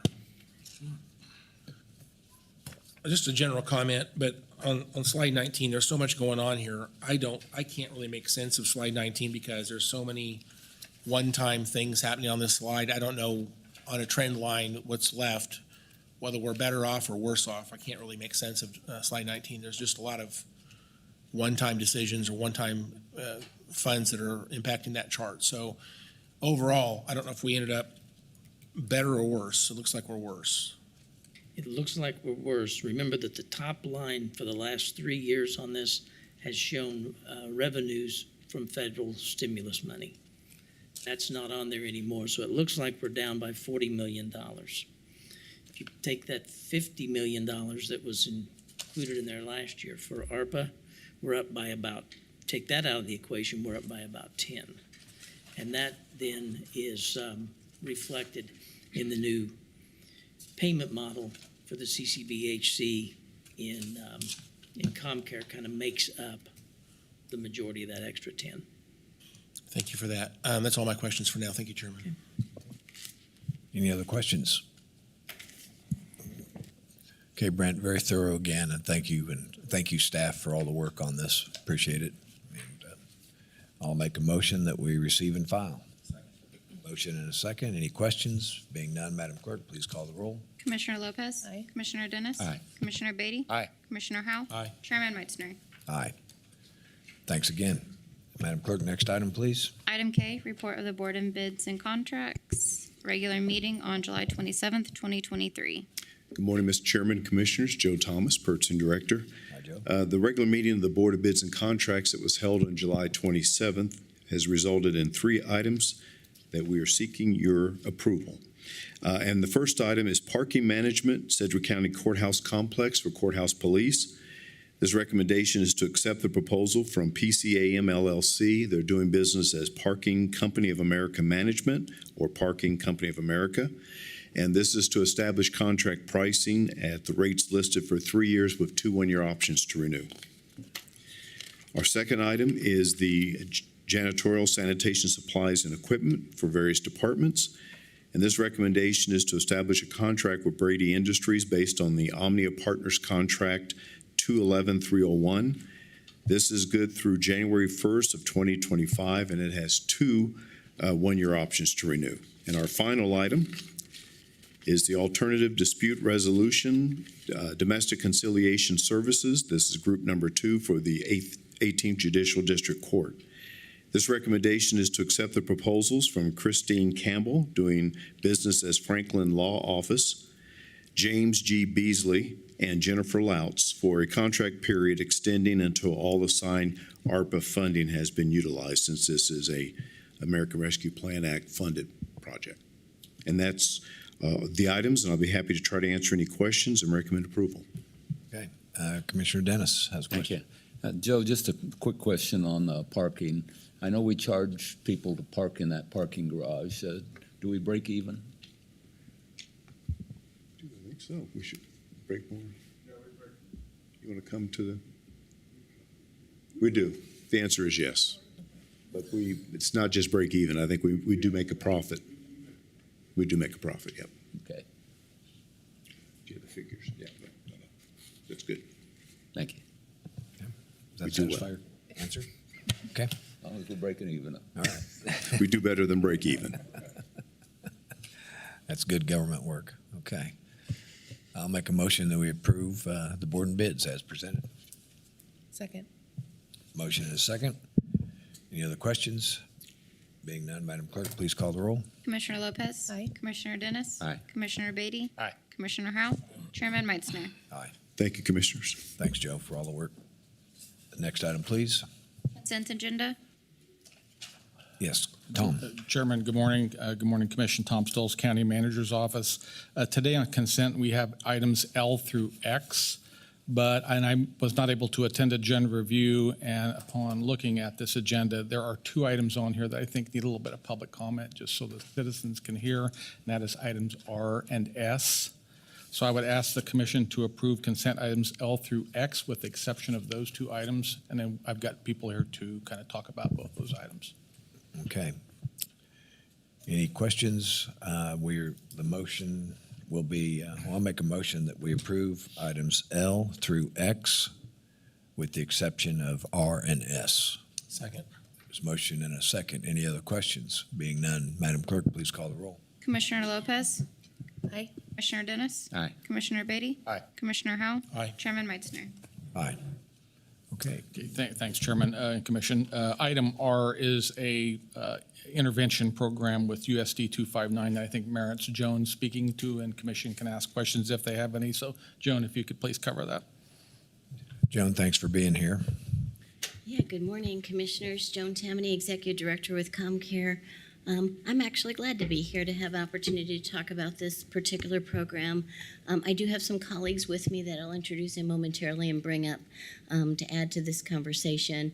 As you know, ComCare is more than the Crisis Center. I know we talk about the Crisis Center, we talk about mobile services, but we're more than that, and our children's services is a big piece of who we are.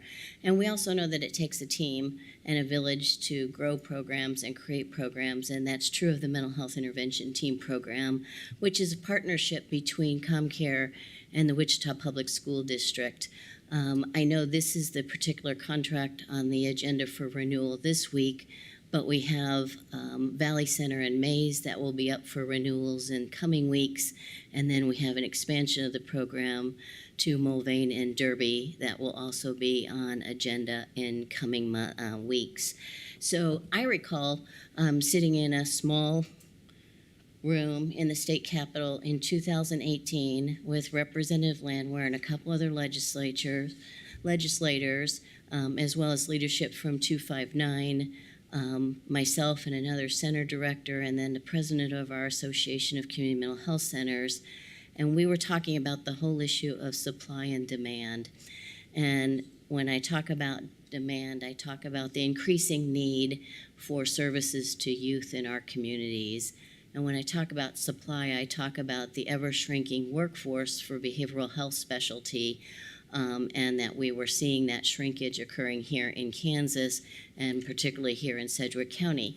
So we had to try to get creative, and as a collective group, we wanted to make sure that we were maximizing all of our community resources and not creating repetitive or duplicate systems of care. So we didn't need to grow mental health programs in the school when you had the community mental health centers that can provide that, because otherwise all we would be doing is swapping workforce.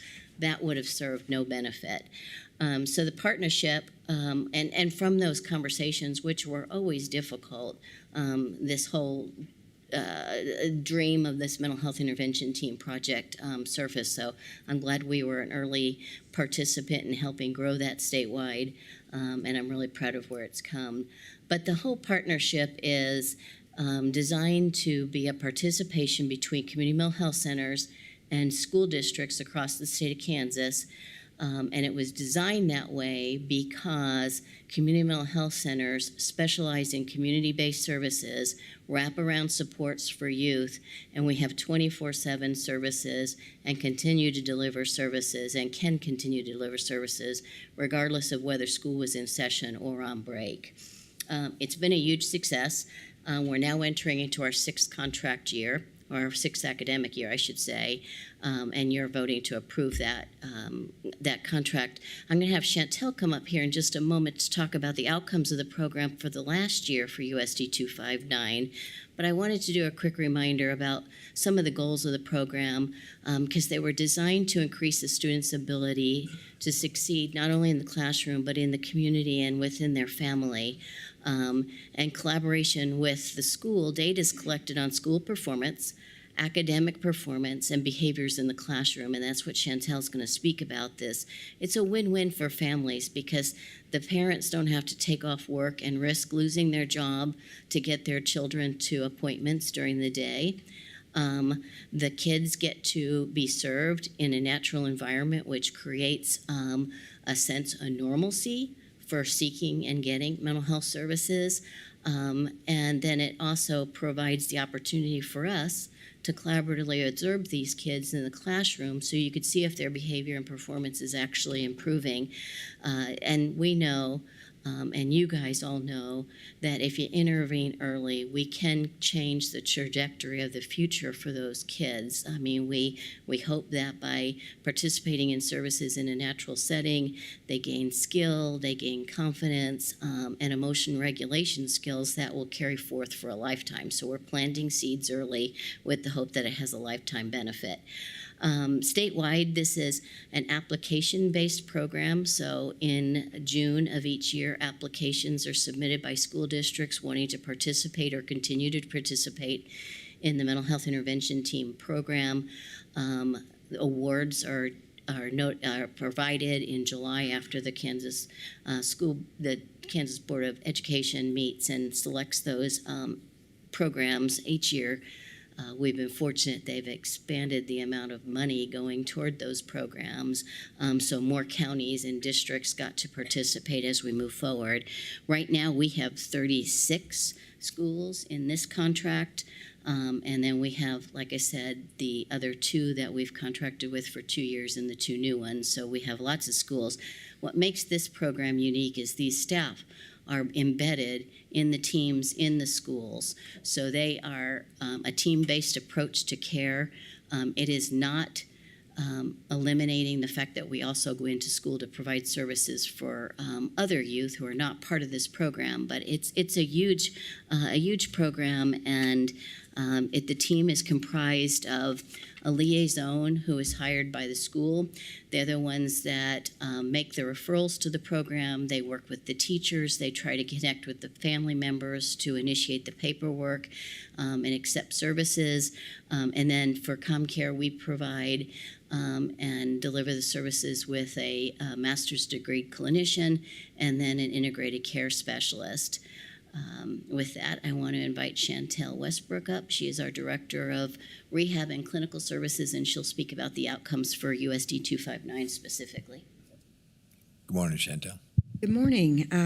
Chantel Westbrook, Director of Clinical and Rehab Services for ComCare, and just really wanted to highlight just the success of the program. We consistently have really good outcomes, and I have some numbers that just for this past year, the report that was submitted mid-June. So every year in 259, we pretty consistently serve about 800 students. This year was no exception. And then out of those students, we look at things like, did attendance get better? Did grades get better? Did positive behaviors increase? And so the numbers for this year for attendance, 71% had improved attendance, 63% had more positive behaviors. Grades, academic performance, 57% saw a lot of improvement. And then for internalizing behaviors, that would be kids that have a lot of depression and anxiety. We saw that go up or improvement to 59%. We also look at, did any of the students drop out of school? We know that's an issue that everybody wants to see kids stay in school, and we did not have any that dropped out that were in this program, so we thought that was a real success. The other thing that we try to do is really reach foster kids that are in the foster care system and make sure that they're represented in who we're serving, because we know there's a lot of additional stressors. So we, out of those we serve, 15% were currently in foster care services at that time. So we're really proud of the numbers. Really, each year, it just really shows that the program's effective and our outcomes are really positive. Thank you. Okay, thank you. Any questions for Chantel? A couple of comments. Commissioner Howell?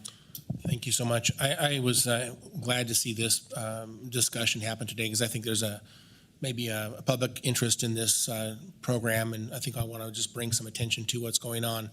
I do notice in the backup material it calls this a pilot program still. Is this still a pilot program? The state still calls it that, and it's kind of silly because it's legislatively approved, so it's no longer a pilot. Yeah.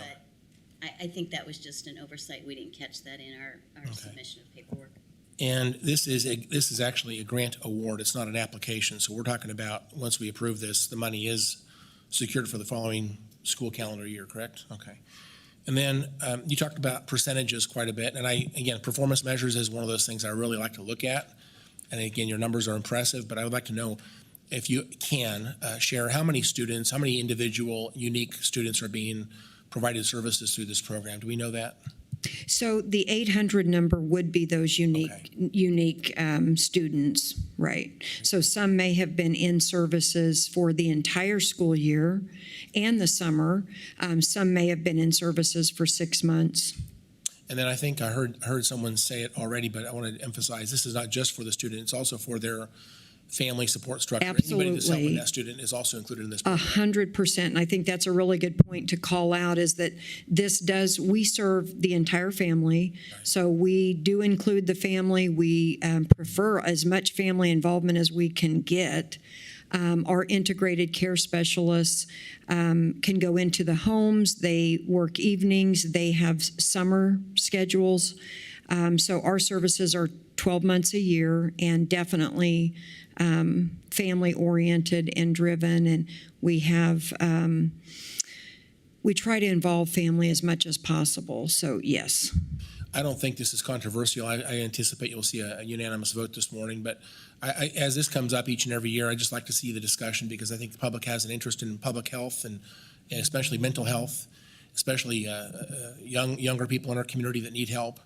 And so as this comes up each year, I just like to encourage us to take it off the consent agenda, where it's not because it's controversial, but because I'd like to bring awareness to the topic. So again, I appreciate the program, Yes. I appreciate what you do, and thank you for the report this morning. Yes, and we appreciate that as well. Thank you. Mm-hmm. Commissioner Dennis? Thank you, Mr. Chairman. Well, thank you for the update. I remember when this program started, it was a pilot. At that point, just a couple school districts across the entire state were involved in it. Now, as I recall, and you correct me if I'm wrong, but other school districts can now apply within Sedgwick County, and we've got 10 school districts in Sedgwick County alone. We're only talking about USD 259 in this. Are there other things that are kind of come before us in the future to take care of the other school districts that are part of it? We've been doing Valley Center and Mays, and those are coming up in coming weeks. And then this year, Mulvane and Derby applied, and we're partnering with them, so those will be coming forth as well. Good. Well, I'm very pleased with this program. I'm glad that the legislature continues to fund it. I hope more of the 10 school districts within Sedgwick County apply in the future so that we can get more of them involved. So I don't know if you talk to the school districts or how that you get the word out to them, but please make sure that they're aware of this so that they can apply in the future. We do, and again, just a reminder that these are embedded within the schools, but we also deliver a lot of services in the other schools. So, for example, a Goddard, we have a lot of staff that deliver services to the youth in the schools in Goddard. It's just they're just not part of the pilot program, so they have to be ready to launch, collect the data, and all of that. So I'm sure more and more will apply. I do want to share, though, that this program is not without its challenges. And you can imagine the primary challenge is workforce. We have 36 schools. We have some schools that we're not yet able to cover because we don't have enough providers in place, and that's particularly true for clinicians. So we're continuing to make an effort to recruit. I do have a couple of staff here with me this morning that I would like to have a chance to come forward when you guys are done asking questions and share what they want to share with regard to the program. Good. Well, again, thank you. As you recall, when you first brought this up to us a few years ago, I was very worried because we were very far down on staffing in ComCare, and I thought, now we pull them out and put them in the schools. But through the leadership, I appreciate that we've been able to make this a success, and I definitely support it. Thank you. Okay. Commissioner Beatty. Thank you, Chairman. Thank you, Joan and Chantel, for the update. These MHIT teams are incredibly impressive. Yeah. So, to Commissioner Dennis's point, I met with Mays, USD 266, who's also on the pilot program. Last year, they had 4 MHIT liaisons. Yeah. They've applied for 7 now. They see the value of the program, the value of the relationship.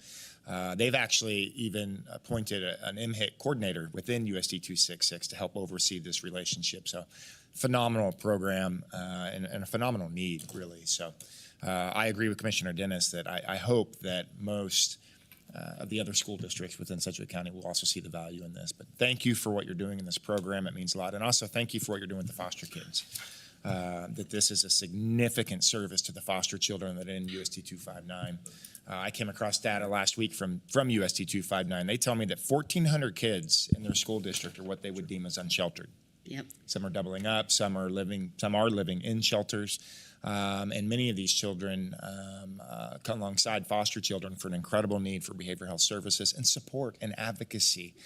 So this MHIT program really does do a wonderful service to this community, and we appreciate all you're doing. And I think one of the things I didn't mention is, it's an immediate access, for screening. With regard to foster care, though, I will just say that our participating community mental health center contract requires we screen foster care kids within a day for any of our services, not just this MHIT program, but with the goal of getting them into services. So, yeah, so I want to, if you're okay, I would like to introduce you to 2 of our staff. I want to introduce you to Travis Hofler. He is one of our school-based clinicians. Travis has been with us since November of 2014 in a variety of different roles, so I have the pleasure of having known him for a really long time. But Travis? It's a tremendous honor to be here today. Thank you guys for allowing me to speak with you. Being able to see the kids grow in the program and also being there at the very forefront of the program as well was very monumental to me, and being able to continue to grow the program. Please take the opportunity to look at this, and I want to continue to grow it. Do you guys have any questions? Okay. Thank you for being here. Commissioner Lopez. Sorry, I don't have a question. I was just going to add on to what everybody else was saying. So I'll go back to that real quick, if that's okay. I don't have really anything additional to add because so many great things were already said, and I don't want to take a ton of time. But I do want to thank you all for the work that you're doing. I mean, working with our youth in this way is just so incredibly important. And I can't imagine that it's an easy job, and I'm sure you see so many just heartbreaking things. And so the reality of the differences that you're making in these kids' lives is just, it's invaluable. So thank you so much for continuing to do this and growing it. And I think we're going to see the outcome is, how do you even, I know, I wish we were tracking these kids longitudinally. Wouldn't that have been awesome? Because, some of these kids, I'll tell you a couple quick stories about a couple of instances from this weekend. Sure. Okay, so this is going back to crisis services, and I just want to show the impact of our mobile crisis services. So we had a mom call our crisis line asking for assistance, and we deployed a mobile crisis team because Mom said she was getting text messages and phone calls from her adult son, who did not live with her, who was saying goodbye. And as we got closer to that location to intervene with this individual, Mom said that he had indicated that he intended to hang himself. And when our staff got there, they actually interrupted the suicide attempt. So I just want you guys to know that we're saving single lives at a time, and everybody up there should be proud that this is what we do every day. And these stories aren't known. So I'm going to try to make sure that I feed you more information because this is a community collaboration. I mean, this is a mom who did the right thing at the right moment, and gosh darn it, our car got there in the right amount of time. But we also, this is where, we cross the line between being public servants from a public service or a human service perspective, but also first responders, because our staff had been communicating with a community member who was using substances and admittedly said that she used fentanyl. And our staff member said, well, with this crisis program, if you ever need help, don't hesitate to come in. And that message was delivered to her on multiple occasions. And she showed up at our crisis center this weekend. And she started having labored breathing. And so our staff said, have you recently used fentanyl? And she said she had just used it. And then she stopped breathing. And our staff had been trained in using Narcan and actually were able to administer Narcan in the moment before 911 arrived or EMS arrived. And that woman's life was saved that day. And she has shared with hospital staff that that was a life-changing moment, and she intends to seek treatment once she releases from the hospital. So that was this weekend alone. Anyway, that's the impact of what ComCare delivers on behalf of the community. Thank you. Okay, thanks, Joan. Okay, I don't see other questions or comments, so I'll make a motion that we approve consent item R. Second. It's a motion and a second. Madam Clerk, please call the roll. Commissioner Lopez. Aye. Commissioner Dennis. Aye. Commissioner Beatty. Aye. Commissioner Howell. Aye. Chairman Meitzner. Aye. Okay, consent item And S. then, Chairman, if we could have Lindsay come and just give a short explanation on item S, Sam, regarding a fight addiction fund.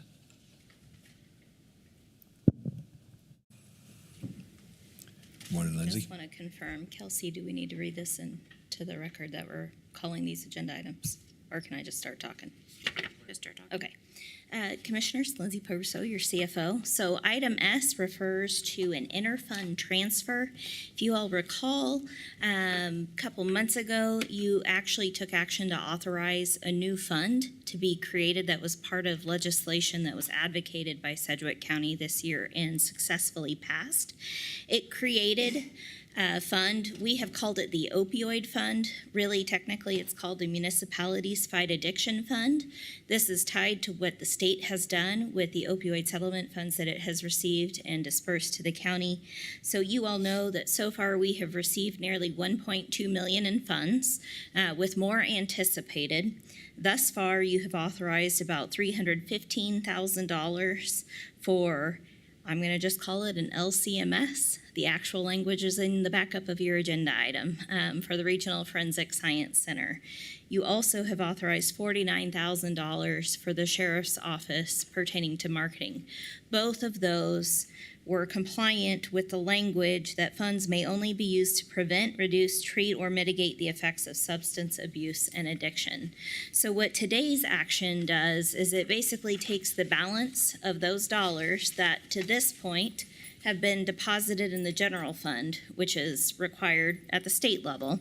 And so what we will do is take about $821,861.37, which is the residual balance of those opioid funds that have not been otherwise allocated. We will take those out of the general fund. It will be an actual payment to the general fund, and it will be a revenue to this new Municipalities Fight Addiction Fund. There's also a complementary agenda item to this on your consent agenda that you've already approved that establishes budget authority in this year's Municipalities Fight Addiction Fund so that if and when the commission chooses to access those funds, whether it be in concert with the City of Wichita with any plans on joint operations of funds, or if it's through any other initiatives that come up through the county, because we know there are plenty of needs that you all heard about.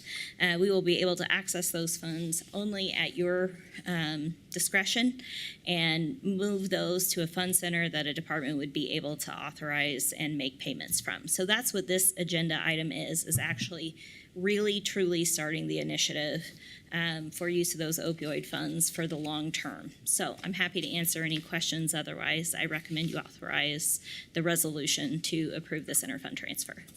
Okay. Thank you, Lindsay, for updating us on that. I know it's been something that we've all been paying attention to as we've navigated through this process. So, and I think, thank you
Are you guys ready to begin? Okay, stand by.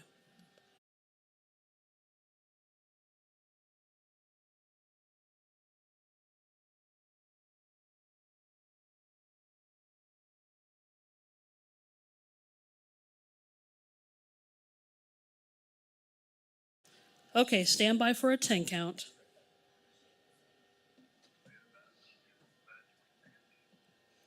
All right, stand by in 10, 9, 8, 7, 6, 5.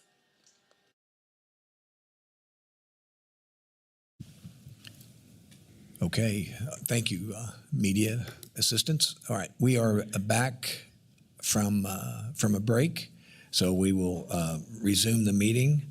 We are in the middle of our regular meeting of Sedgwick County Board of Commissions, but we would like to take a break from that and go to the governing body of Fire District Number 1. And so with that, Madam Clerk. Roll call. Commissioner Lopez. Present. Dennis. Present. Commissioner Beatty. Present. Commissioner Howell. Present. Chairman Meitzner. Present. Next item, please. Public agenda. I didn't see anybody signed up for public agenda to address us on the fire agenda, so there is no public agenda. Next item, please. Consideration of minutes. Item A, fire meeting minutes of July 11th, 2023. Commissioners, you had a chance to review the fire minutes of July 11th. Is there any questions, comments, corrections? I don't see any. I'll make a motion to approve the fire meeting minutes of July 11th. Second. Motion and a second. Madam Clerk, please call the roll. Commissioner Lopez. Aye. Commissioner Dennis. Aye. Commissioner Beatty. Aye. Commissioner Howell. Aye. Chairman Meitzner. Aye. Next item, please. Budget discussion. The fire agenda. Is there any commissioners have anything to discuss on the budget discussion? Commissioner Howell. Thank you, Chairman. I'm not trying to keep track, but I'm just I'm trying to remember. I think it was on 12th of July that I presented, if you will, a desire to see pay changed versus what was recommended by HR and the manager, and I advocated for a different pay plan. And I know that HR has been working on that, but it has been 3 weeks, I believe, since I made that request. I also talked about this 2 weeks ago on the 19th of July, and I have yet to receive something. I know there's commissioners that don't like last-minute changes, but if I don't get to see that data, and if commissioners don't have a chance to see that data soon, we're running out of time. So I just would like to state my desire to see that data sooner than later. I know they're busy, but I know that at least the chief did get some data early on. I asked for the same data. I wasn't able to get that. And again, maybe that wasn't vetted data. I'm not asking for perfect. I'm asking for ballpark and to make sure we understand basically what this looks like. And I think right now they're spending so much time on this. It's like they're crossing every T and dotting every I, which is great. I don't know if I need that detail to make a decision on whether or not this is a good idea or a bad idea. So I'm going to request once again, earnestly, we get that data in the commissioner's hands sooner than later. Thank you so much. Can I comment on Yes, Tom. Right now, what we're going through is, as we talked about a couple weeks ago, there's 4 plans. There's what's in the recommended budget. There's what's being termed as the Fire Perfect Plan. There's 50% of that. And then we are running the analysis through Evergreen. And what's taking time is there's a true vetting here between fire chief, finance chief, and HR chief, so that we are all on the same page. We are trying to get you as clean a data as possible. Nothing's ever perfect, but as close to perfect as we can get. From a timing perspective, we were just discussing during the break, I'm hoping we have a final staff meeting on this on Friday, and our plan is to present this to the commission next Tuesday in some pretty good detail. And we'll get you the data in advance. As long as you understand it's not perfect data, I think we can get you the comparison between the 4 plans by Friday, so you can have it over the weekend, study it. And then we'll talk about it at staff. It's item number 1 on the agenda for next Tuesday's staff to vet. Okay. So thank you, Chairman. My response to that would be, again, looking at the very first estimates of the perfect plan, I don't know that any commissioner thinks that's a viable plan this year. And I wasn't asking for analysis on that. So if you guys are spending time on that analysis, I don't know if any commissioner wants to say up front, but that is not one I don't think we need to spend time on right now, because I can tell right now we are not going to be able to get there this year.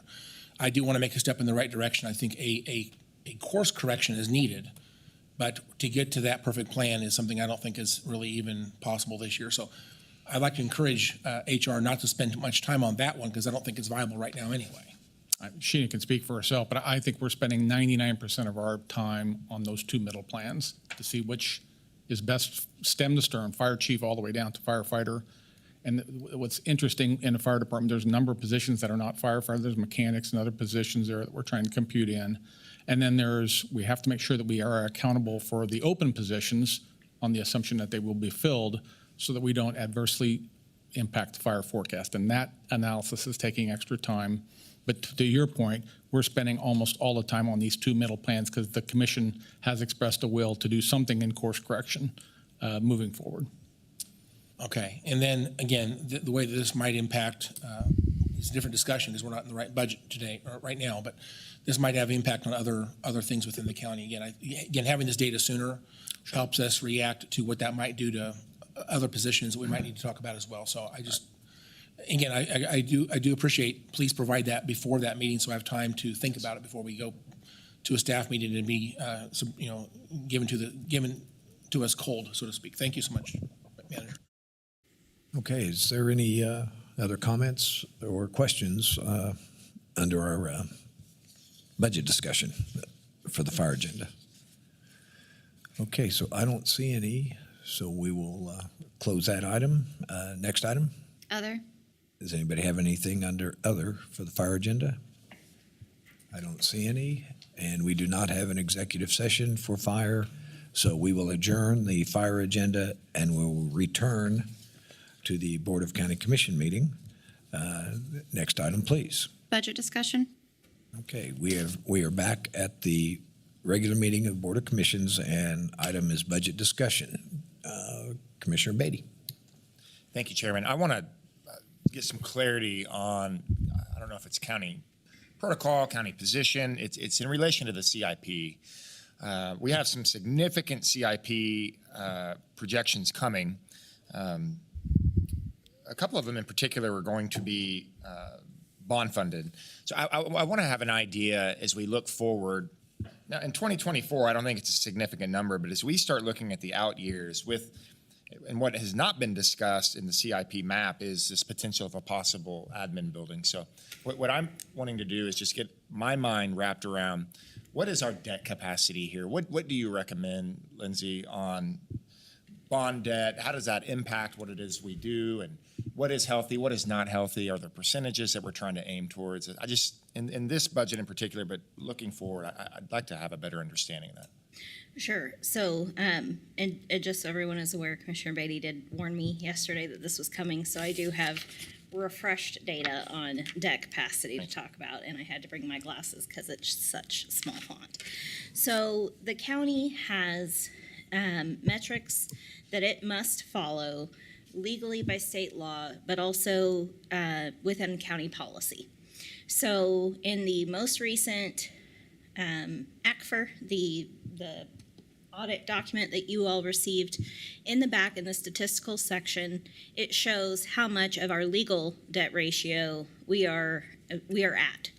And so for the first time, honestly, since I've been at the county, we are below 10% now. We are actually at 8.6% of the legal debt capacity we can have by state statute.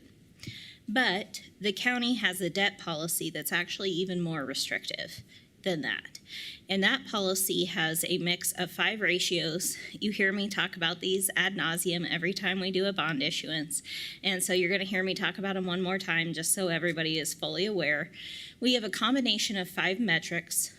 The first 4 are kind of a set together, and we must be below 3 of those before we can issue debt. There is a 5th metric, and I'll talk about each of these. There is a 5th metric, but if that 5th metric is going to be exceeded by virtue of issuing debt, we actually aren't allowed to issue debt based on your debt policy. So those metrics are, the first one is per capita direct debt. What that means is the amount of dollars of debt that the county has, just Sedgwick County, divided by the number of citizens. And we want that to be below $500 per person. And we have consistently been below that number significantly. Right now, we're actually at $127. And again, that max is $500. The next one is actually a really frustrating measure for all of us. And when we work through the debt policy, this will be one I advocate to change. But what this does is it takes the debt for every single municipal government, school district, township, cemetery district, you name it, any debt, and it all gets cobbled together, and then we divide that by the number of people in the county. And that max, we have said we want to be 3,000. We have exceeded that always. Right now it's at $3,562. And the reason I say that I dislike that measure is that name me one person in Sedgwick County who pays every school district's the tax bill, every city's tax bill. There is no one who does that. And so this metric, I understand the point, but it's really not a meaningful measure. So we'll look to update that one. But for now, that's one of the measures that we need to look at, and that is the one we always exceed. The next one, similarly, is again the county's direct debt, our own debt, as a percent of the full market value of every piece of property in this county. So a car, a piece of land, anything. And right now, we want that to be 1.5%. Right now, today, another one where we're grossly under, 0.15%. The fourth measure in that grouping is a similar one to what we just talked about, but with a similar problem to what we talked about before, and that is, again, everybody's debt, every municipal government's debt divided into full market value. And our max on that is 6%. We're only at 4.3%. Even when we take all of that into account, it's not like the other one where we exceed. However, it's still not a particularly meaningful measure because what we're trying to capture is how much debt a particular person will have to bear and whether that's a responsible level of debt. This doesn't capture that, I don't think. So it's a metric that we use. We'll look to update it. So as long as we're below 3 of those 4, we're okay to issue debt as long as we don't exceed this fifth measure. And what this fifth measure is basically we take the amount of principal and interest, so our actual payments due plus the interest that we're charged on top of that, divided by the total budget when we add the general fund and the debt service fund together. And so the max there is 10%. So we can pay in our annual principal and interest payments up to 10% of that total budget. And if we're going to exceed that by virtue of issuing debt, that alone can stop us from issuing debt. So 5 measures. Right now, with that particular measure, we're only at 4.05%. So we still have capacity. So what does this mean in terms of dollars? We've talked about all of this. We know that we are compliant. We know that we actually have not met many of the measures. So if we look at the lowest amount available to us under any of those 5 measures, which any one of those can stop us at this point, it's actually the per capita direct debt that gives us the greatest amount of restriction.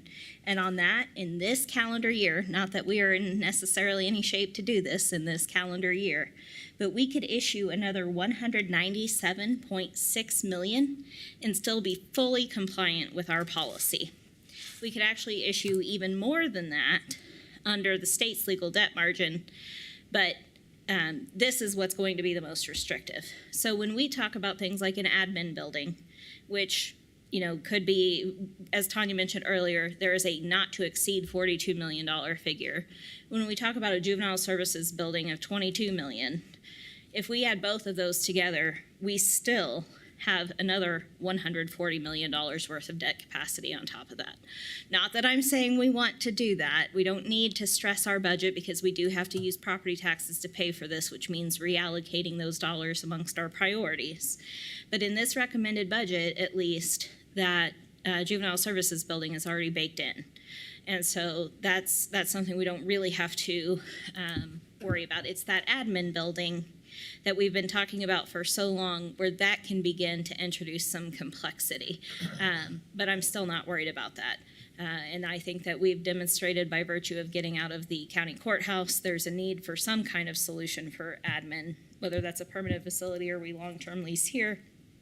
That's a policy decision for you all, but we are well suited to take on debt if that's, does that answer your question, It Commissioner? does. It helps a lot. I know I've heard those 5 metrics a good half dozen times in the last 6 months, and it just helps to understand it. Can you clarify the budget?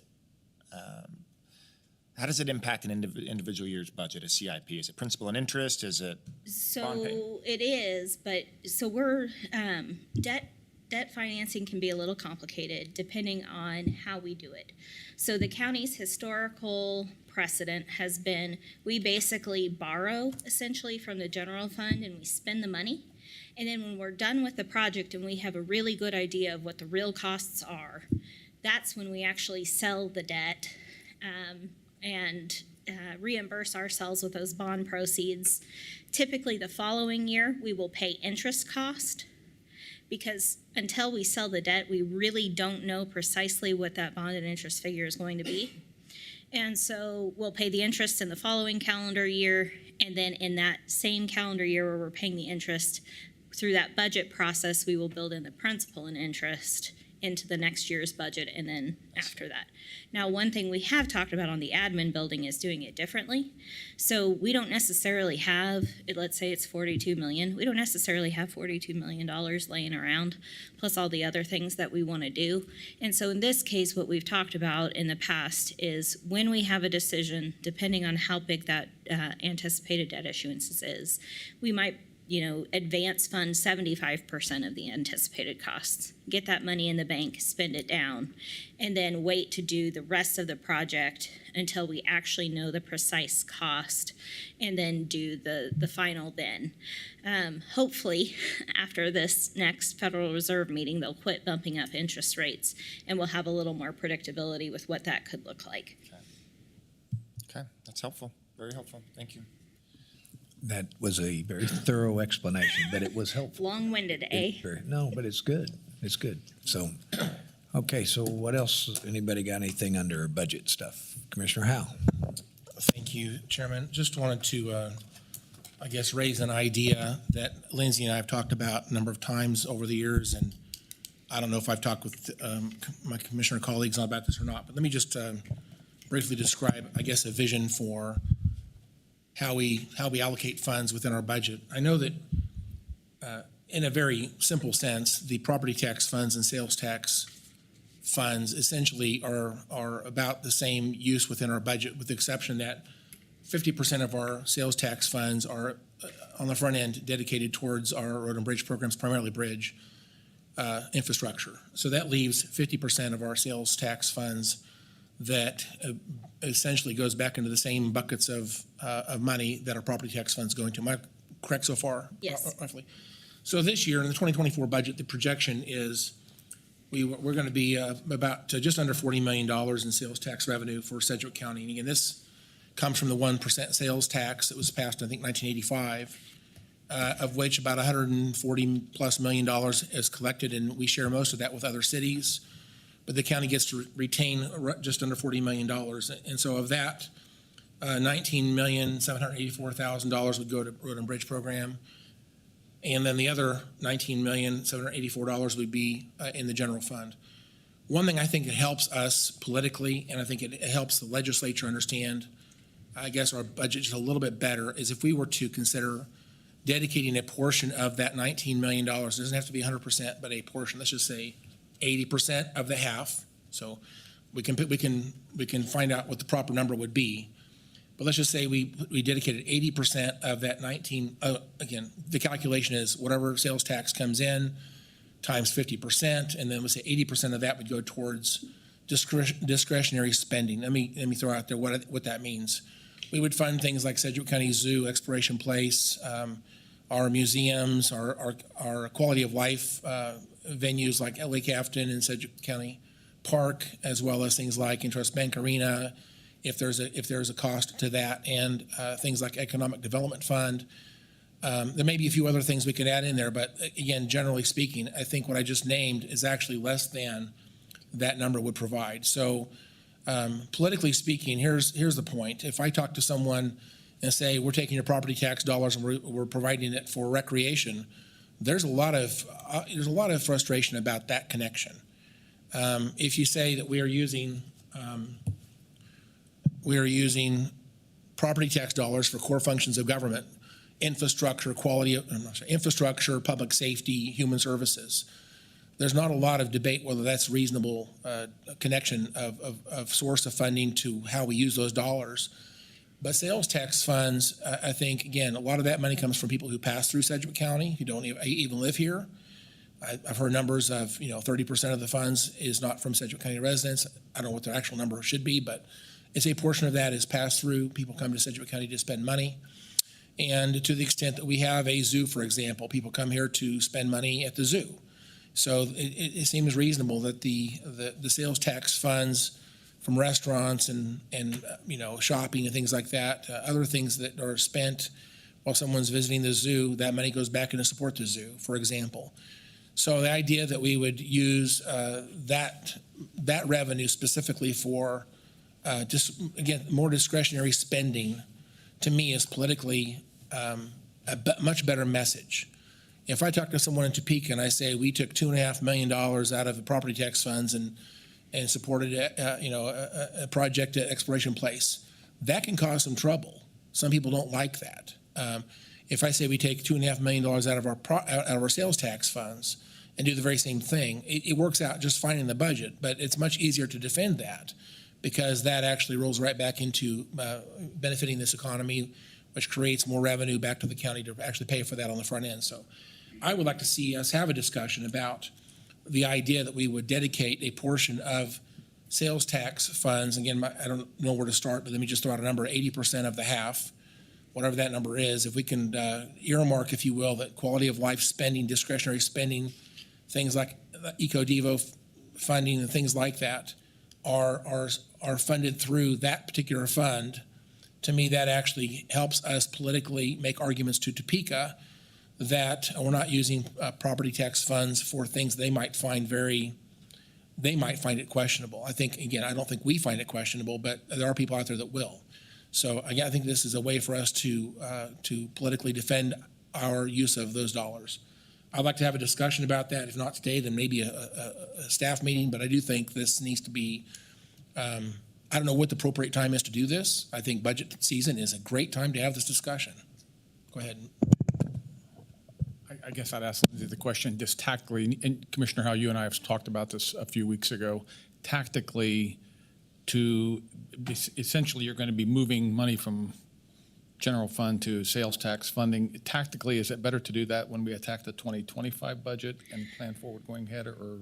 Well, so tactically, I mean, all of these dollars that we're talking about are deposited into the general fund. And so I think Commissioner Howell and I have talked about in the past, our money is fungible. We don't really dedicate certain pots to certain things. To me, this is more a matter of semantics.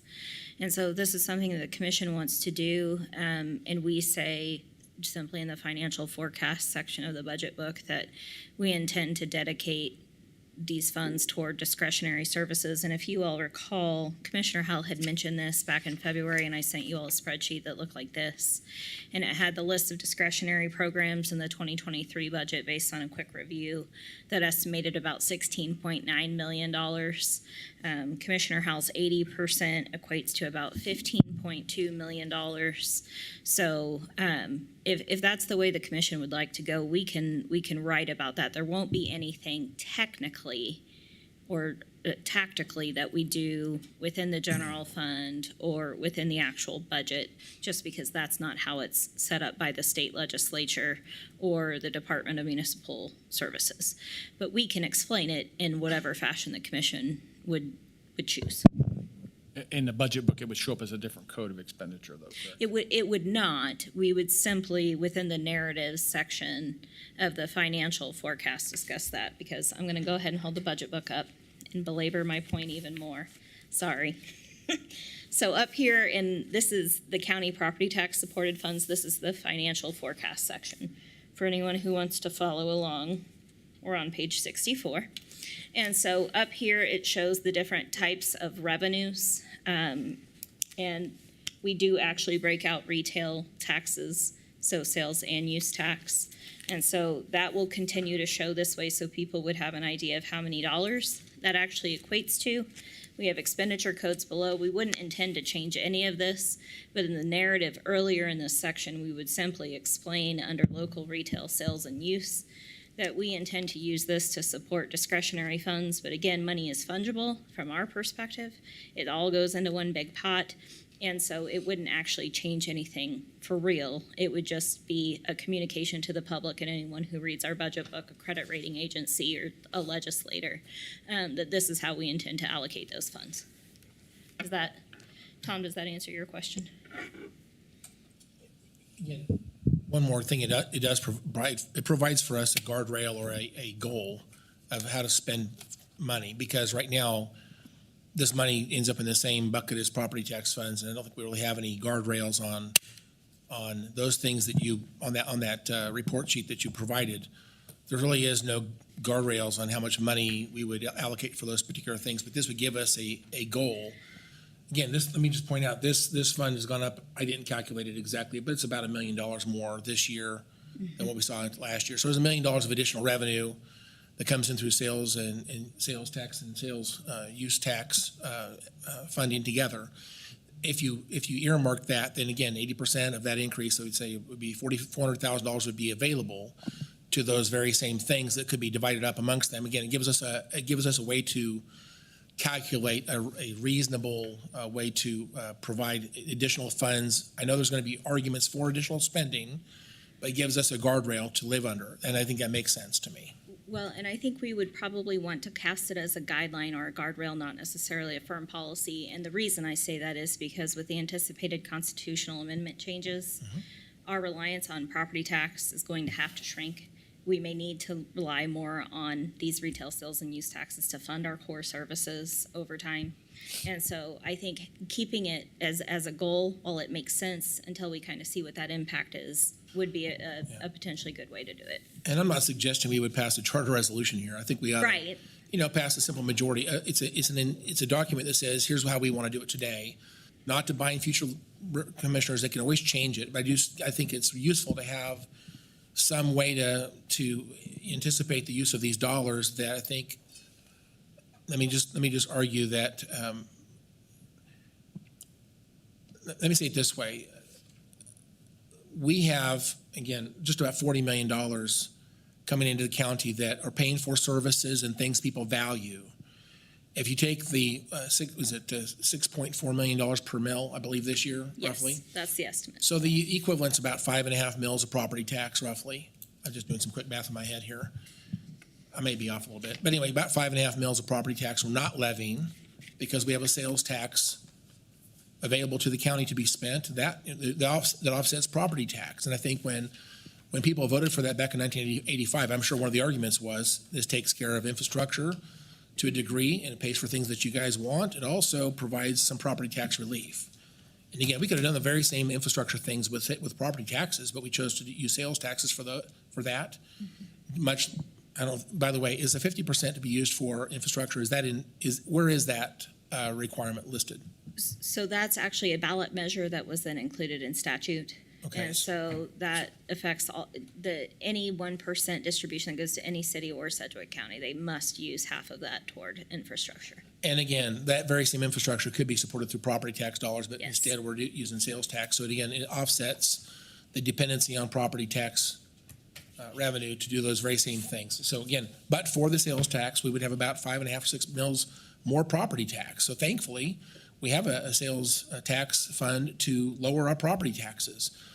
So when someone in the legislature says, well, we provide more revenue from the state of Kansas, you'll just spend it.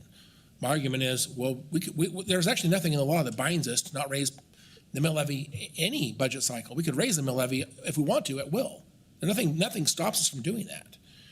We choose to keep our mill levy low as it is right now. Part of the reason we can do that is because we have a 5.5 to 6 mil revenue source that's not property tax, comes from sales tax. And again, people voted for it. Anyway, to make my point here, I think that politically speaking, if I connect the idea that property tax funds, primarily infrastructure, human services, and core public safety services, that is a very easy for people to get behind. People get behind that very quickly. And if I argue, where in this fund do you want to cut?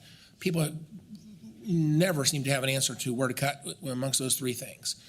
Where people come up with ideas for cutting is the quality of life stuff. And again, if I can connect, if you will, a source of funding that says this is people's choice to spend money in this community, and that money funds the things that make this economy thrive,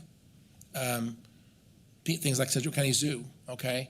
I don't think there's as much of an argument there if you can connect those dollars to that type of use. And so I think there's value in this discussion, not to bind future commissioners. I just, to me, this helps our politics a little bit in Topeka if we were to make this connection. Thank you. Okay. Commissioner Lopez? I just have a question. So the sales tax goes into our general fund. Yes. And we pay the zoo and exploration place out of our general fund. Yes. So could we say the sales tax is already paying for these things? I mean, it's out of the same bucket. My concern is if we say we have property taxes or sales tax that is now going to fund these programs, well, it's changing. So if we had an increase of $1 million for sales taxes, that would go to our core services. So now if we're going to give it to another organization, now we're taking money from our core services to give additional funding to Exploration Place or the zoo or whatever it is. On the flip side, if we have less sales tax that year, then now we're asking these organizations that rely on multi-year contracts for stability of their finances and budget, we're taking that away and we're saying, well, now you might get what we always get, but this year you might not. And so I think it's just fiscally irresponsible to do it in this way where we're setting ourselves up to say it's got to be this way when it's already going into the same bucket of general fund. So to me, this just makes a lot of extra almost bureaucracy on how we're doing these things instead of just straightforward saying we're elected in these positions to make these decisions every year with the budget. We all take that very seriously, and allowing us to continue doing it in the way we're doing it now gives us the most opportunity to really look at this every year and what makes the most fiscal sense for the county and these other organizations at that time. So I disagree with this. I don't understand why it would make sense to us or to these other organizations. And so that's where I'll leave that. Thank you. Okay. I recall also when I was at the city, I think you made reference to it's a ballot initiative. Mm-hmm. And when I was at the city, we did a deep dive on that. And the distribution is a formula that the state has set, so you couldn't adjust the distribution to the county or to the cities. But maybe if we're looking at this, I think our legal department needs to review. It's a pretty simple language, if I recall, on the ballot initiative. And I even though it didn't say go into this bucket and that bucket, it was a directive, if I recall, about property tax and use of the other half, but I don't remember what it was. So before we get too deep in it, maybe we ought to just review the real language of what the citizens voted for in '85. And I have some recollection of that, Chairman. I can't remember all the specific details. We could look into that some and report back to the commissioners. Thank you. Yeah. Okay. Commissioner Howell. Just to, I guess, comment back. I've looked at sales tax revenues going back quite a long time. They've always gone up. I mean, just on the sheet in front of you, if they're on page 64 of the budget book, you see it's gone from 31 million to 39 million, actually almost 40 million. It's gone up that much just in the 4 years that's shown on the budget book. And so it is a ever-increasing number. And by the way, if we got into a recession where that number flattened out or went down, I would certainly hope that those organizations that depend on funding from Sedgwick County would also have to tighten their belt just a little bit, because we have to tighten our belt too. The constitutional amendment is anticipating a 4% cap. Generally speaking, I think we're going to see, something around. I've not, again, only 1 year in the last 20 years have we seen a reduction in assessed value. So again, the idea that assessed value is going to go down, it just doesn't seem to happen very often, if ever. Sales tax almost always goes up as well. So there's going to be additional revenues available. And again, this idea doesn't bind the commission. It doesn't say that you can't make a transfer from one to the other or to use sales tax to fund a core function. It doesn't say that. I'm just simply saying it's a goal to use the funds this way. And I think it helps us explain to the public as well as especially to the legislature how the money is utilized. Again, if this majority of this commission doesn't see value in this, then by all means, don't do anything. I present this as an idea because I've been working and thinking about this for a number of years now. This is not a flippant idea. This is an idea that's been around for a while. I've talked about this with Lindsay over and over again for years and years, and Manager Stoltz as well. I think there's value in this. And again, if my colleagues don't see the reasons why this is beneficial, then by all means, does not change anything. But I do think this helps us politically. It doesn't really bind us. It helps us politically, helps us make better arguments to the legislature that we are using property tax dollars for core functions of government. And that's the thing we can't say today, because a lot of this, by the way, let me ask another question. In terms of what is core functions of government, I don't know if we can even develop a report. It'd be very hard to do this. Maybe you've done this in the past. But what percentage of our property tax funding or property tax revenues are used for core functions of government, and how much of that property tax spending is truly discretionary? I can spitball some numbers out there. I don't think it's very much. I think if you look at, we're going to have a budget hearing tonight, and if I ask people tonight, there's a public budget hearing tonight, right? Mm-hmm. If I ask people, they say, well, please cut the budget. And my answer to them is, well, please help us find out where you want to cut it. And I'm going through the budget book quite often, maybe not every single day, but often, and looking for places to where we can trim the budget here and there. Most of these ideas are not going to be acceptable to the commission, I don't think. I can sit there and talk about these, and we'll spend a lot of time talking, and nothing's going to change. This is going to be, I would almost bet you right now, this budget as it is right now is exactly what will pass. This is the budget we're going to have in 2024. This is it. No changes. I'm pretty sure that's where we're going to end up. Maybe I'm wrong, but that's where I expect will happen. And the reality is, I ask people, where do you want us to trim the budget? And no one seems to have any ideas where to trim the budget, because they don't want to cut public safety. They don't want to cut infrastructure. They don't want to cut human services. Those are areas where we see desires for more spending, perhaps. And so what the direction they end up almost always is quality of life stuff. And my guess is if you connect property tax dollars to quality of life stuff, there's an argument to be made on whether we should or should not spend those dollars to support those things. Move those revenues over to sales tax, or move that spending over to sales tax. I would simply say it doesn't really affect your property tax because those things are funded through sales tax. It protects them. In my personal opinion, it protects them. So I think there's value in making this connection. If the commission here doesn't see my point, that's fine. I'll continue talking about these things. Maybe someday we will get some movement on these ideas. Thank you. Okay. I just had a quick question. We discussed the last time the potential for a possible support. It'd have to be a majority support of a reduction of the mill levy. And is the commission, or the budget world, are you comfortable in looking at anything, a 0.25% reduction, even a 0.5% reduction, and what that might? We don't have to decide again. We even actually had a motion last time that because we don't have a firm grip on what would be the impact of this. So I'm not sure we need an answer as much as are you looking at what potentially a 1/4 or a 1/2 mil reduction could be? Yes, we have looked at that. In terms of a 1/4 mil reduction, we have enough one-time spending in this 2024 budget that I think Lorian and I are both comfortable with proceeding with that without any impact to the expenditure side of the budget. If we get to 1/2 mil, which again is around 3.2 million, there's not quite enough one-time spending in this budget to cover that. So per policy, we would need to find a reduction on the expense side. Okay. I know we have spent a lot of time talking about contingency, but to clarify, we do not tax to support the contingency. That is fully supported through fund balance, any cash that we may have sitting there. So going to contingency and reducing would not be a solution, because what we look at is the forecast.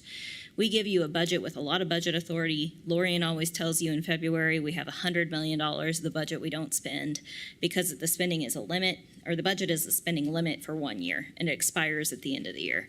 So what we would need to do is look at what forecasted expenses we have for 2024, and we would need to look to find an equivalent amount of offsetting expense, probably around $1 million. And so for that, certainly, we would appreciate any feedback from the commission on your priorities. We can try and come up with some things, but really that's a policy goal at that point in time when we're deciding what service not to provide to the community or to reduce. So that's where we sit. I think we had motions prepared last time based on conversations we'd had with commissioners before. We will have those same motions prepared for you on budget adoption day when we have the revenue neutral rate portion where you actually adopt the levy that you intend to push out through a mill levy rate at the end of your public hearing that day. So we will be ready for whatever you want to throw at us. Sure. Lorian will have her levy live file up so we can do some things on the fly, and we'll see what you bring to us between now and then. Okay, thank you. So the short answer is yes, you're aware, and yes, you're working on it? Yes. Okay. All right. Would you like me to just answer with short answers No, from that's now on? okay. We're good. Commissioner Dennis. Thank you. Mr. Chairman, I appreciate it. Just a couple comments. I'm not adverse to looking into the proposal that Commissioner Howell put forward. But I guess a couple caveats. One is I don't want us to get to a point where we say, well, we're going to move over, say, 16 million, and that's our cap. We're never going to go above that, because that could hurt these other organizations and different things that we support. So we've got to be careful not to put a cap on, because I'm not going to handicap future commissions on a decision that we make today. So I want to make sure that's clear. The other thing is that today, for example, we voted to support some funding that the city of Wichita put forward, and Valerie gave us some very good numbers. It says this has got an impact where the amount of money that's being invested is actually going to come back more than what we ended up allocating. Well, the same thing can be said for a lot of these other programs that aren't public safety. For example, the zoo and Exploration Place. I know I've seen numbers on the zoo of up to $60 million a year impact on the community, which then drives back to the sales tax that we have that comes back into us. I think the other day when Exploration Place came to brief us on the investment of 21 million or whatever that they want to make totally, and we're supporting them with 2.5 million. The income or the impact of just producing that new venue at Exploration Place was over 60 million, as I recall. And again, these are numbers are not at the top of my head, okay? But we're looking at huge impacts from small investments. And so I don't want to forget that anything that we do, if we take this 1 cent sales tax and put it into something and we cap it, that's a bad idea.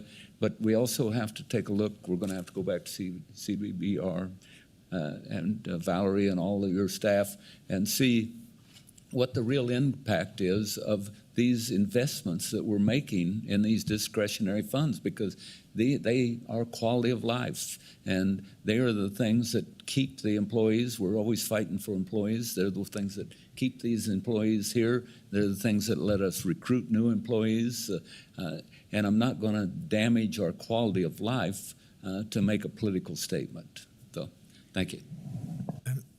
Commissioner Howell.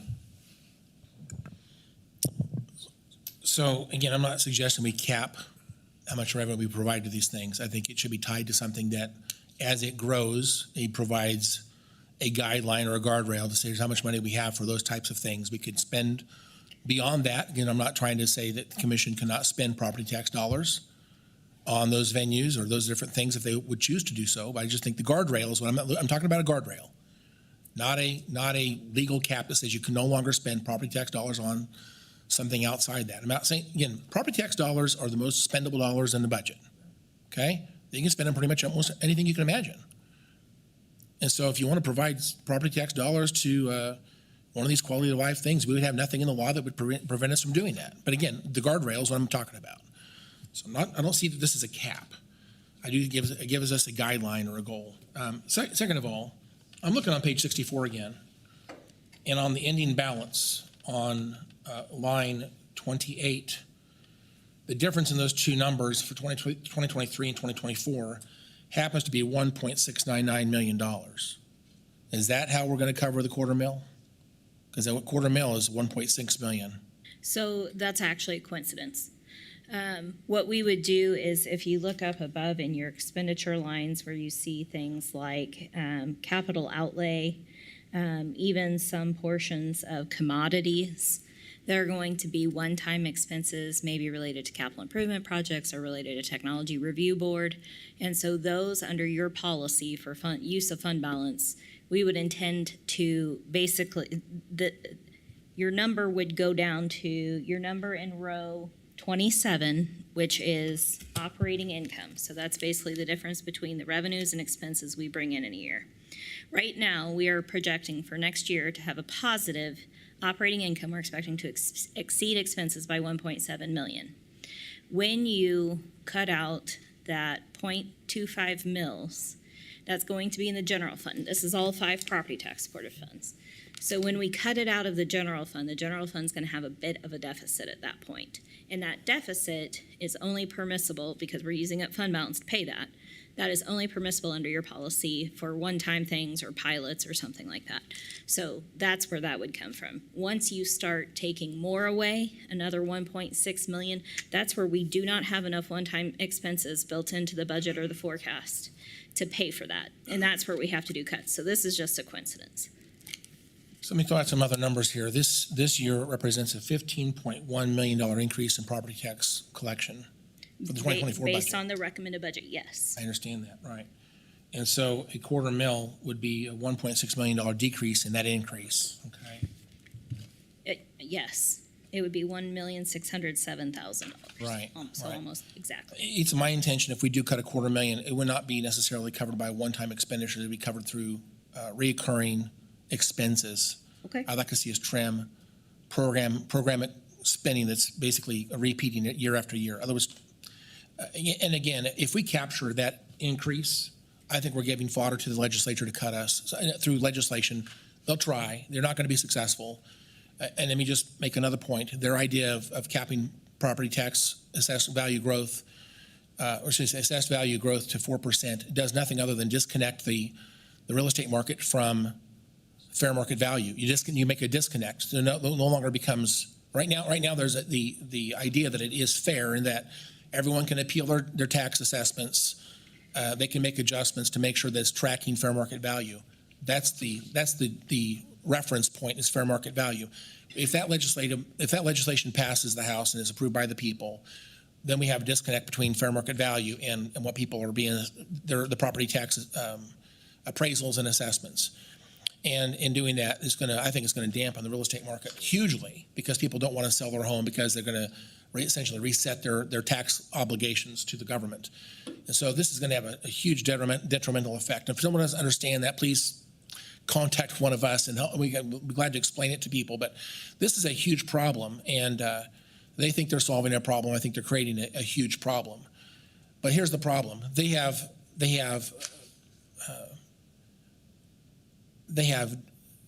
dedicated themselves to find a way to reduce the ever-increasing property tax burden. And again, they define property tax burden, if you will, as dollars, not mill levy. So, and again, I'm talking about the quarter mill as a reduction of 1.6 million out of a $15.1 million increase in revenue. Had the appraiser come up with a different number for the assessed value, we would have built a budget under a different number. And it's nice that that we have assessed value growth enough to cover this proposed budget, but it seems a bit arbitrary to me. And I'd like to challenge ourselves to find a way to cut through expenses, not just one-time spending, but through recurring spending year after year of a minimum of $250,000. $500,000 would be better. And if we can do that, we can provide, if you will, an argument to the legislature. We're doing reasonable things here. If we capture this and don't make adjustments, we're just hurting ourselves. I think maybe not this year, but it's gonna hurt us in the future for sure. And again, so I don't know if I support the idea of $250,000 the way it's been presented. I think we have to talk about something that's actual expenditures being cut. And I have ideas. Again, I don't think any of my ideas will fly here, but we've got to work at this budget to find a way to give us a better argument to the legislature. Otherwise, we're going to be hurting down the road. Anyway, thank you again for the chance to speak again, Chairman. Okay, any other comments on the budget discussion? Okay, I don't see any, so we will close the budget discussion. Next item, please. Committee reports. Committee reports. Yes, Commissioner Dennis. Thank you, Mr. Chairman. I just want to say that our last committee meeting for the zoo, we talked about Jubilee that's coming up on September the 9th from 6 to 9 p.m. That is a major fundraiser for the zoo.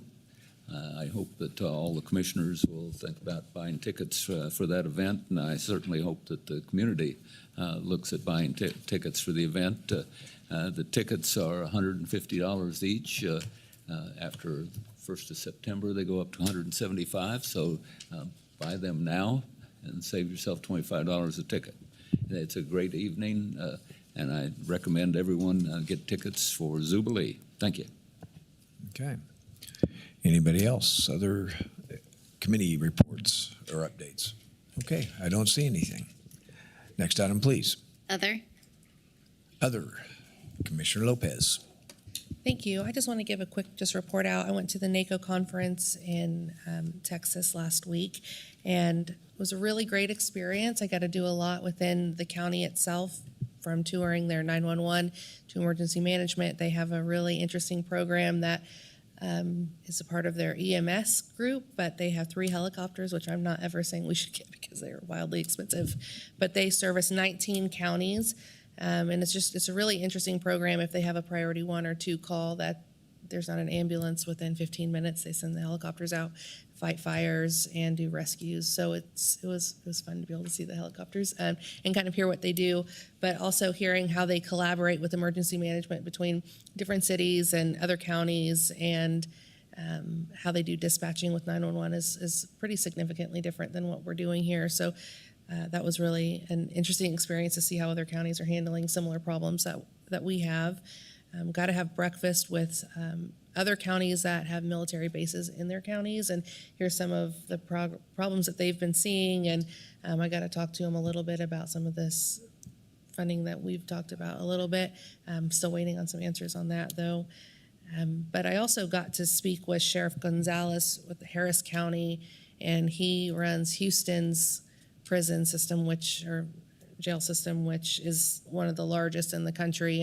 And they've created some really cool diversion programs so we're not charging people, and we're alleviating some of the numbers that they are seeing just with that program alone. So I can give you guys some of that information going forward. And I don't know if that's something that is possible to do here, but it'd be really interesting to look into and see if we can help Easter with some of his challenges that he's seeing in that front.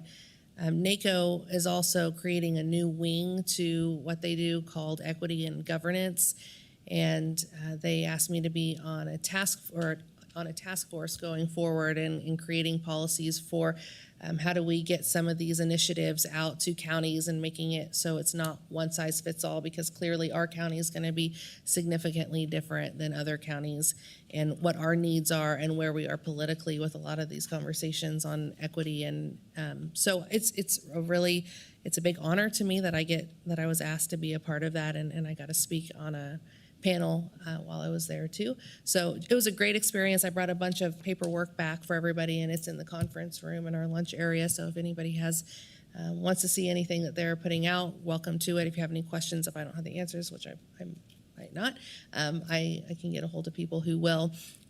Also, this was the first year that the Kansas Association of Counties put together a Kansas caucus. So I got to meet with all the other commissioners and administrators that came from other counties within Kansas, which there was a good group of us this year. So it was really exciting. We could speak to not only some of the stuff that we were learning at NACO, but also some things that really hit Kansas and us specifically. So it was a great experience. They had a lot of small things that let us be more involved with Travis County itself, like packing backpacks for school kids before school starts this year. So it was just a really great experience overall, and I just wanted to give you a couple highlights. So thank you.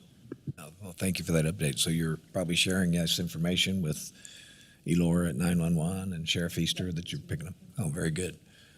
Just had a couple things. One is a quick reminder that our judicial courts are closed this Friday. So the court system is closed Friday because we're all nervous. So the rollout of the Odyssey, state-mandated Odyssey software upgrade that the commission's been kept abreast of, and hopefully that transition goes smoothly. But that's a nervous one for us all. Anyway, but for the public, the courts are closed Friday.